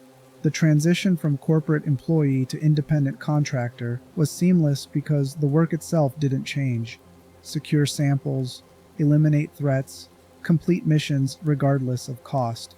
He developed a fighting style called Close Quarters Quarantined Battle Zone, abbreviated as CQBZ. The techniques represented refinement of everything he'd learned through decades of bioweapon combat, specialized approaches for engaging infected creatures in confined spaces where conventional military tactics proved ineffective. He created custom weapons and equipment designed specifically for outbreak environments. The Zombie Bale, a melee weapon optimized for destroying infected skulls. The Zombie Eisen, armor components that protected against bites while allowing mobility. The Zombie Jammer, electronic countermeasure against bioweapons that used electromagnetic sensing. The Bite Guard, protective equipment that prevented infection through broken skin. These developments suggested HUNK had moved beyond simple mission completion toward systematic analysis of bioweapon combat as distinct military discipline. He wasn't just surviving anymore. He was codifying survival techniques into teachable methodology that could be transmitted to other operators facing similar threats. This represented evolution from operator to expert, from someone who followed institutional direction to someone who understood bioweapon combat deeply enough to innovate new approaches based on experience that most people didn't survive long enough to acquire. The rivalry with Nikolai Zinoviev existed in this context. Nikolai was UBCS operative, Umbrella's other major enforcement division, operating with a different mandate and different operational philosophy than USS. Where USS prioritized mission completion above survival, UBCS operated with a more conventional, mercenary mentality, focused on personal profit and personal survival rather than on institutional loyalty. Nikolai was notorious for eliminating his own teammates when they became liabilities, for manipulating situations to maximize his payment while minimizing his risk, for treating every operation as opportunity for personal advancement rather than as duty requiring sacrifice for corporate objectives. The contrast between HUNK and Nikolai illustrated two approaches to operating within bioweapon development systems. HUNK's way sacrificed personal considerations for mission success, creating an operator who was extremely valuable to institutions but who existed almost entirely as a professional function rather than as a person with independent motivations. Nikolai's way prioritized self-interest, creating operators who survived consistently but who couldn't be fully trusted because his loyalty extended only as far as immediate payment rather than to longer-term institutional objectives. Both survived, both became legendary, but they represented fundamentally different relationships to the violence they performed. HUNK was a true believer in mission importance, someone whose conditioning had convinced him that objectives justified methods, regardless of human cost. Nikolai was an opportunist who understood that bioweapon chaos created profit opportunities for people ruthless enough to exploit them. Neither approach was morally superior. Both enabled atrocities. But understanding the distinction matters for comprehending how institutions create different types of violence through different incentive structures and selection criteria. Albert Wesker acknowledged HUNK in his reports, noting that HUNK had secured a G virus sample before Wesker's own team could reach it. This represented rare recognition from someone who generally viewed other operatives as beneath his attention.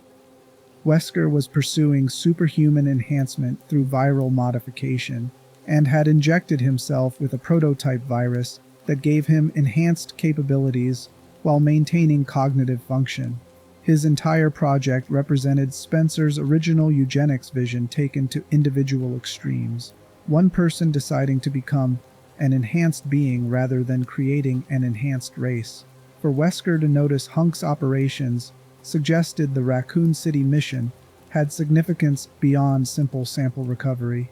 It demonstrated capability that even enhanced beings recognized as exceptional, not superhuman strength or regeneration, but something potentially more valuable in a bioweapon development context: the capacity to complete missions under circumstances that killed everyone else, to function effectively when enhanced beings with superior physical capabilities failed, to survive through skill and conditioning rather than through biological advantage. This recognition linked HUNK to a broader narrative about what bioweapon development was actually pursuing. Spencer wanted to create superior humans through viral enhancement. Marcus wanted to unlock mutations' potential for producing new forms of life. Birkin wanted to perfect biological modification that transcended human limitations. Wesker wanted personal godhood through applied virology. All of them focused on biological transformation as path to transcendence, But HUNK represented a different answer to human limitation. Not biological enhancement, but psychological conditioning. Not mutation, but training. Not viral modification, but institutional structuring that created personnel capable of functioning in environments where enhanced beings failed. The irony was profound.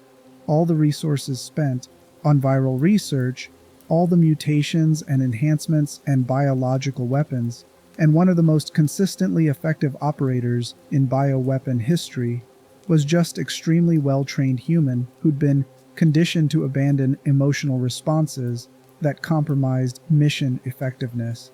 This suggests something significant about Resident Evil's institutional critique. The horror isn't just bioweapons, it's the systems that make bioweapons seem reasonable. The structures that produce personnel who will develop them and deploy them and kill to protect them. HUNK embodied those systems in their purest form. No grand ambitions about transcendence, no personal vendettas driving mission focus, no ideological commitment to eugenics or human evolution. Just institutional loyalty, refined to the point where it replaced every other consideration. The Grim Reaper wasn't supernatural. He was what corporate violence looked like when it achieved perfect efficiency. And understanding his story means understanding how institutions create violence by conditioning personnel to experience mass death as background context for mission completion rather than as a moral crisis requiring institutional reform or personal refusal to continue participating in systems that treat human life as expendable resource for profit generation. The fourth survivor had survived. But what had survived with him? What kind of institutional machinery created operatives who could walk through dying cities, who could watch teammates die and immediately refocus on objectives, who could trigger outbreaks, killing thousands, and file operational reports, classifying it as a successful mission?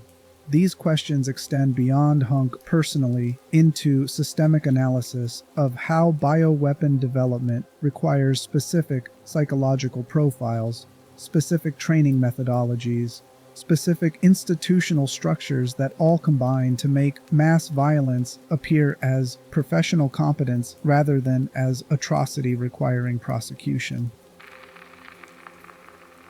Chapter 5. After the Fall and the Persistence of Institutional Violence. Umbrella Corporation's collapse in 2003 represented institutional death, but not operational cessation.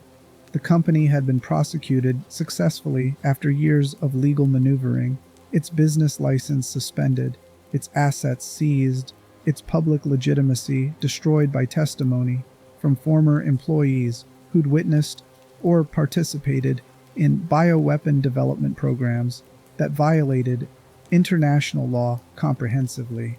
But institutional knowledge doesn't die when corporations dissolve. The researchers remained alive, their expertise intact. The viral strains remained preserved in laboratories worldwide. The market demand for biological weapons remained strong among governments and organizations willing to pay for capabilities that conventional arsenals couldn't provide. HUNK transitioned seamlessly from corporate operative to independent mercenary. His USS training, his bioweapon combat experience, his demonstrated survival capabilities in outbreak scenarios, all of it translated directly into marketable skills within the privatized military industry that had expanded dramatically during the decades when Umbrella operated. Private military companies needed operators who could function in biohazard environments. Intelligence agencies needed personnel with experience securing sensitive biological materials. Research organizations needed protection from industrial espionage attempts by rivals seeking access to proprietary viral strains. The work was fundamentally identical to what he'd done for Umbrella: secure samples, eliminate threats, complete missions regardless of cost. The only difference was the billing structure, independent contractor rather than corporate employee, and the reality that multiple organizations now competed for his services rather than single employer maintaining exclusive claim to his capabilities. This created operational freedom that USS employment had never offered, ability to select missions rather than accepting whatever Alpha Team deployment orders specified, capacity to negotiate terms rather than following institutional directives without question. But freedom is a complicated concept for someone whose entire professional identity had been built around institutional loyalty and mission prioritization. HUNK's conditioning hadn't included preparation for autonomy, for making strategic decisions about which employers to work for or which operations to accept. USS training produced personnel who functioned perfectly within command structures while becoming uncertain when forced to navigate without institutional direction. The transition to independent operation required developing entirely new skill set around self-direction, around evaluating mission viability, and employer reliability and long-term career sustainability in ways that corporate employment had never demanded. The development of CQB-Z fighting style represented this evolution. Close quarters, quarantine battle zone techniques, codified everything HUNK had learned through decades of bioweapon combat into systematic methodology that could be taught to other operators. The style incorporated conventional close quarters battle tactics with modifications specific to outbreak environments, how to clear rooms filled with infected creatures, how to navigate through biohazard zones without protective equipment, compromising mobility, how to prioritize targets when facing mixed threats of infected humans and deployed bioweapons, how to extract from contaminated facilities when standard exit routes had been compromised. The custom equipment he developed demonstrated similar systematization. Each piece addressed specific operational problems that bioweapon combat created. The zombie bale functioned as a melee weapon optimized for destroying infected skulls when ammunition conservation required close quarters engagement. The zombie Eisen provided armor against bites and scratches that could transmit viral infection. The zombie jammer disrupted electromagnetic signatures that some bioweapons used for targeting. The bite guard protected vulnerable areas where infection typically entered through broken skin or mucous membrane exposure. These innovations suggested HUNK had moved beyond simple execution of missions to an analytical understanding of bioweapon combat as a distinct military discipline requiring specialized equipment and tactics. He wasn't just surviving anymore, he was contributing to the field of knowledge about how to operate effectively in environments that most military training never addressed because conventional forces weren't designed to fight infected humans or laboratory-created creatures that violated normal biological constraints. This expertise made him valuable, extremely valuable. Organizations that needed bioweapon operations performed wanted operators who understood the specific challenges such missions created. HUNK's reputation from USS operations preceded him. The nickname Grim Reaper or Mr. Death, carrying weight in circles where survival statistics mattered more than conventional military credentials. He became a legendary mercenary, someone whose name appeared in classified briefings and operational planning documents when missions required absolute reliability, regardless of difficulty. The specific operations he conducted after Umbrella's fall remain largely unknown. Private military work operates behind classification levels and corporate confidentiality agreements that prevent public disclosure about who conducted what operations for which employers. What can be inferred from industry patterns suggests he worked for pharmaceutical companies, protecting bioweapon research programs, for intelligence agencies securing or destroying viral samples during outbreak containment operations, and for governments conducting operations they couldn't acknowledge through official military channels. Each operation would have followed a similar pattern to his USS work. infiltrate target location, secure objective materials, eliminate resistance, extract successfully. The missions might involve breaking into a rival company's research facility to steal proprietary viral strains, or deploying to the outbreak zone to retrieve samples before containment measures destroyed all evidence, or eliminating research personnel who'd become security liabilities by threatening to expose employers' bioweapon development programs. The specific scenarios varied, but the underlying structure remained constant because bioweapon operations created consistent operational requirements, regardless of who employed the operators. The question that haunts HUNK's story isn't what he did, it's why he did it. What psychological process allows someone to perform violence on behalf of institutions that treat human life as expendable? What conditioning creates operators who can watch teammates die, who can trigger outbreaks killing thousands, who can spend decades enabling bioweapon development without apparently experiencing a moral crisis requiring refusal or desertion? Understanding requires examining how institutional violence differs from individual violence in ways that make participation feel ethically different, even when outcomes are identical. When an individual kills, responsibility is clear and direct. When an institution kills through operatives following orders, responsibility becomes distributed across hierarchies, where everyone can claim they were just performing assigned roles rather than making independent decisions to cause death. USS operatives didn't decide to develop bioweapons. Researchers made those decisions. Operatives didn't decide to deploy bioweapons in civilian areas. Corporate leadership made those decisions. Operatives just secured samples, or eliminated threats, or performed extractions, all tasks that could be framed as professional services rather than as participation in mass murder.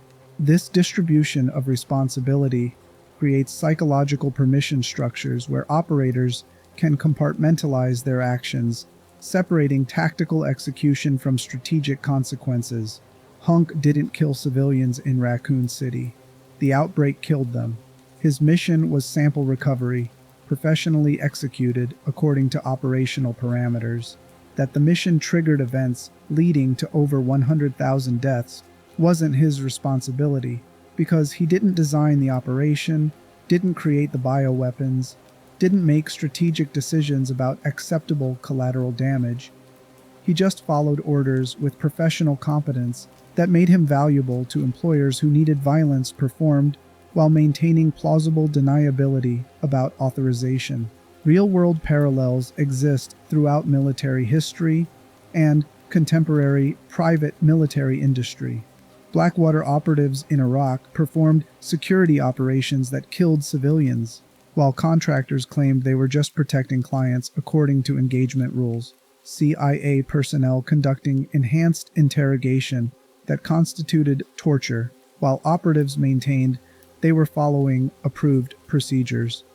Military personnel executing drone strikes, killing civilians alongside targets, while operators emphasized they were implementing targeting decisions made by command authority. In each case, individual operators could frame their actions as professional service rather than as independent moral choice to participate in atrocity. The institutional machinery that produces such operators functions through selection and conditioning processes that identify personnel capable of compartmentalization, while filtering out those who experience integration between tactical actions and moral consequences. USS recruitment wouldn't have accepted candidates who demonstrated a tendency toward questioning orders or experiencing emotional responses to violence that compromised mission effectiveness. Training programs systematically reinforce separation between execution and ethics, between professional competence and moral evaluation, between following orders and accepting responsibility for outcomes those orders created. HUNK represented perfection of this institutional conditioning. No documented evidence suggests he ever questioned missions, ever refused orders, ever experienced visible moral crises about operations that killed teammates or triggered civilian casualties. His personnel file would show consistent mission completion, zero disciplinary issues, advancement through ranks based on demonstrated competence, and reliability that made him valuable for operations where most personnel would break under operational stress or ethical conflict. But this perfection creates disturbing questions about what was lost in creating such an operator. HUNK's real name remains unknown. His family background, his childhood, his path toward Umbrella, employment, his reasons for entering bioweapon industry, all of it exists behind institutional silence that might be operational security or might be evidence that the person who entered USS training was so completely transformed by conditioning that previous identity became irrelevant to understanding who emerged from that process. The anonymity wasn't unique to HUNK. USS operatives generally functioned under code names that replaced personal identity with operational designation. But HUNK's case was extreme even by USS standards. The complete absence of biographical information suggesting either unusually rigorous security protocols or deliberately constructed persona built around mission capability rather than around human beings who happen to perform missions. The latter interpretation is disturbing because it suggests institutional systems that don't just employ people, but replace them, transforming human beings into human weapons whose value exists entirely in their operational effectiveness. This transformation represents the ultimate expression of how bioweapon development treats everything as a resource for institutional objectives. Viral research treats human biology as raw material for weapons development. Corporate structure treats civilian populations as testing grounds for deployment effectiveness. And enforcement mechanisms treat operatives as expendable assets whose lives matter only as they contribute to mission success. HUNK survived when others died, but survival wasn't evidence of institutional care for his well-being. It was evidence that his conditioning held while others broke, making him a more valuable investment worth preserving through continued employment rather than acceptable loss to be replaced through recruitment of the next candidate. The families that shaped Resident Evil's narrative all participated in this system of treating people as resources. Spencer built Umbrella explicitly around eugenics philosophy that divided humanity into superior beings worth preserving and inferior beings whose elimination would improve species. Ashford pursued genetic modification that reduced people to experimental subjects for cloning research. Marcus conducted viral research using orphans and institutional wards as test subjects. Wesker injected children with experimental viruses to identify candidates who might survive enhancement. Birkin infected his own daughter with a G virus embryo during outbreak chaos. All of them demonstrated patterns where research objectives justified treating humans as experimental material.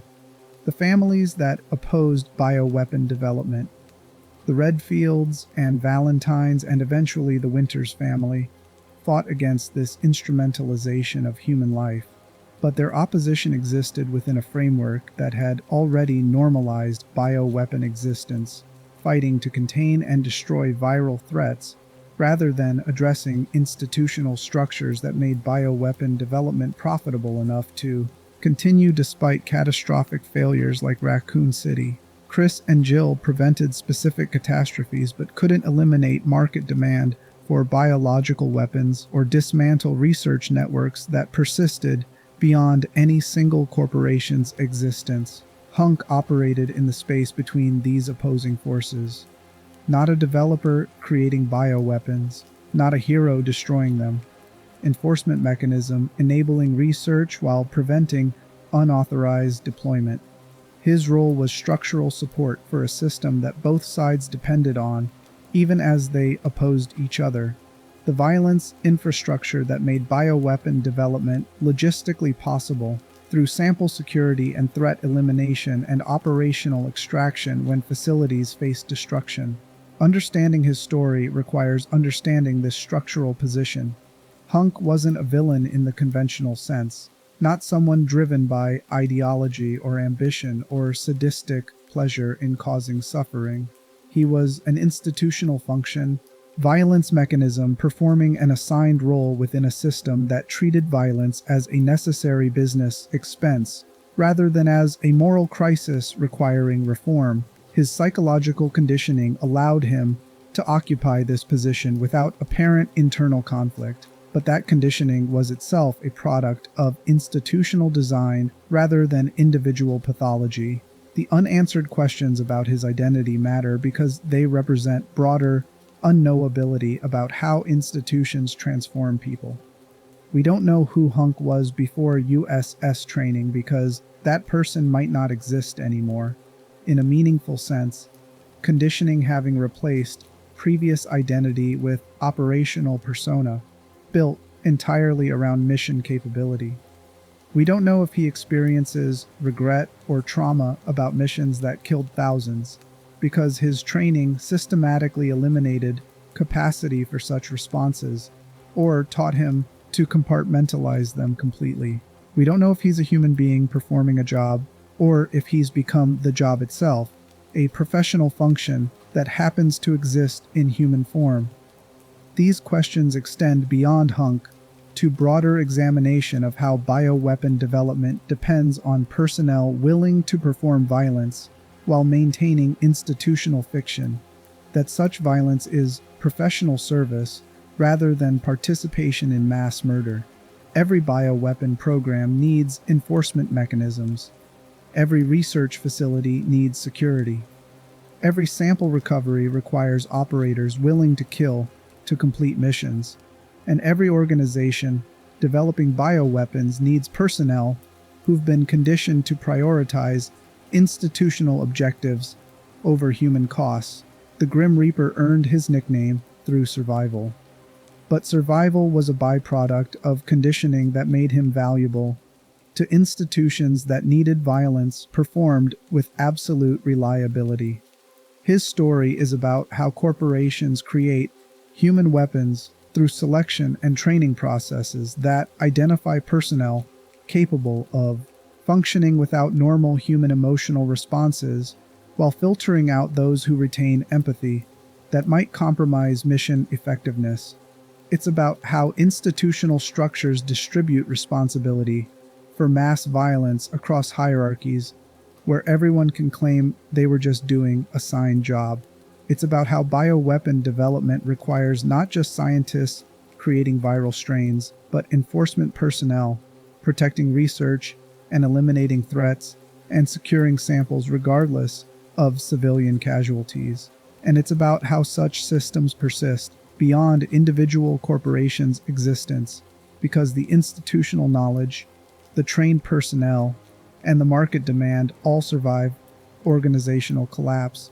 Umbrella fell, but HUNK continued operating because other employers needed exactly what he offered: absolute reliability in bioweapon operations, performed with professional competence that made catastrophic collateral damage look like an acceptable cost of mission success. The horror in HUNK's story isn't supernatural, it's institutional. It's recognition that systems treating human life as expendable resources can produce personnel who function perfectly within those systems by abandoning human responses that would make such treatment unbearable. It's understanding that bioweapon development requires these personnel, that research couldn't continue without enforcement mechanisms willing to kill to protect it, and that the conditioning creating such personnel represents its own kind of bioweapon, modification of human psychology rather than human biology, but equally designed to produce capabilities that natural human development wouldn't create. The fourth survivor survived Raccoon City, became legendary mercenary, created fighting style codifying bioweapon combat expertise, and continued operating in shadows of a world shaped by institutions he'd served, performing violence on behalf of employers who needed it, performed while maintaining plausible deniability about authorization. His story doesn't have resolution because institutional violence doesn't resolve. It just continues finding new forms and new employers and new operators willing to perform missions that require abandoning normal human responses to suffering. The man behind the gas mask remains unknown, perhaps deliberately, perhaps necessarily, perhaps because the institutional machinery that created the Grim Reaper required erasing whoever existed before conditioning replaced person with function, and perhaps because understanding that erasure, that transformation of human being into human weapon, reveals something too disturbing about how bioweapon development operates, not just through viral research, but through systematic modification of personnel who enable that research by performing violence while treating it as professional service rather than as participation in atrocities that kill thousands and enable continuation of research that will kill thousands more. The story ends not with Hunk's death, but with continuation, the recognition that operators like him persist as long as bioweapon development remains profitable, and as long as institutions need violence performed by personnel conditioned to prioritize missions over human costs. The Grim Reaper walks through a world built by families whose ambitions created a bioweapon industry, protected by training that transformed person into weapon, performing missions that enable research continuing beyond any single corporation's existence, and somewhere in facilities hidden behind corporate legitimacy and government classification, researchers continue developing viral strains while enforcement personnel stand ready to secure samples and eliminate threats and extract when operations go catastrophically wrong. The pattern persists because the institutional machinery creating it survives individual failures, learning from catastrophes like Raccoon City while maintaining a core structure that treats human life as experimental material and violence as professional service. Hunk's story is that structure made visible through a single operator who survived everything while everyone around him died. Understanding him means understanding systems that make bioweapon development possible, and recognizing that such understanding changes nothing because the systems persist regardless of individual awareness, grinding forward through continued operations that require exactly what HUNK represents: absolute reliability in performing violence that institutions need while maintaining fictions about authorization and responsibility that allow everyone involved to claim they were just doing their jobs.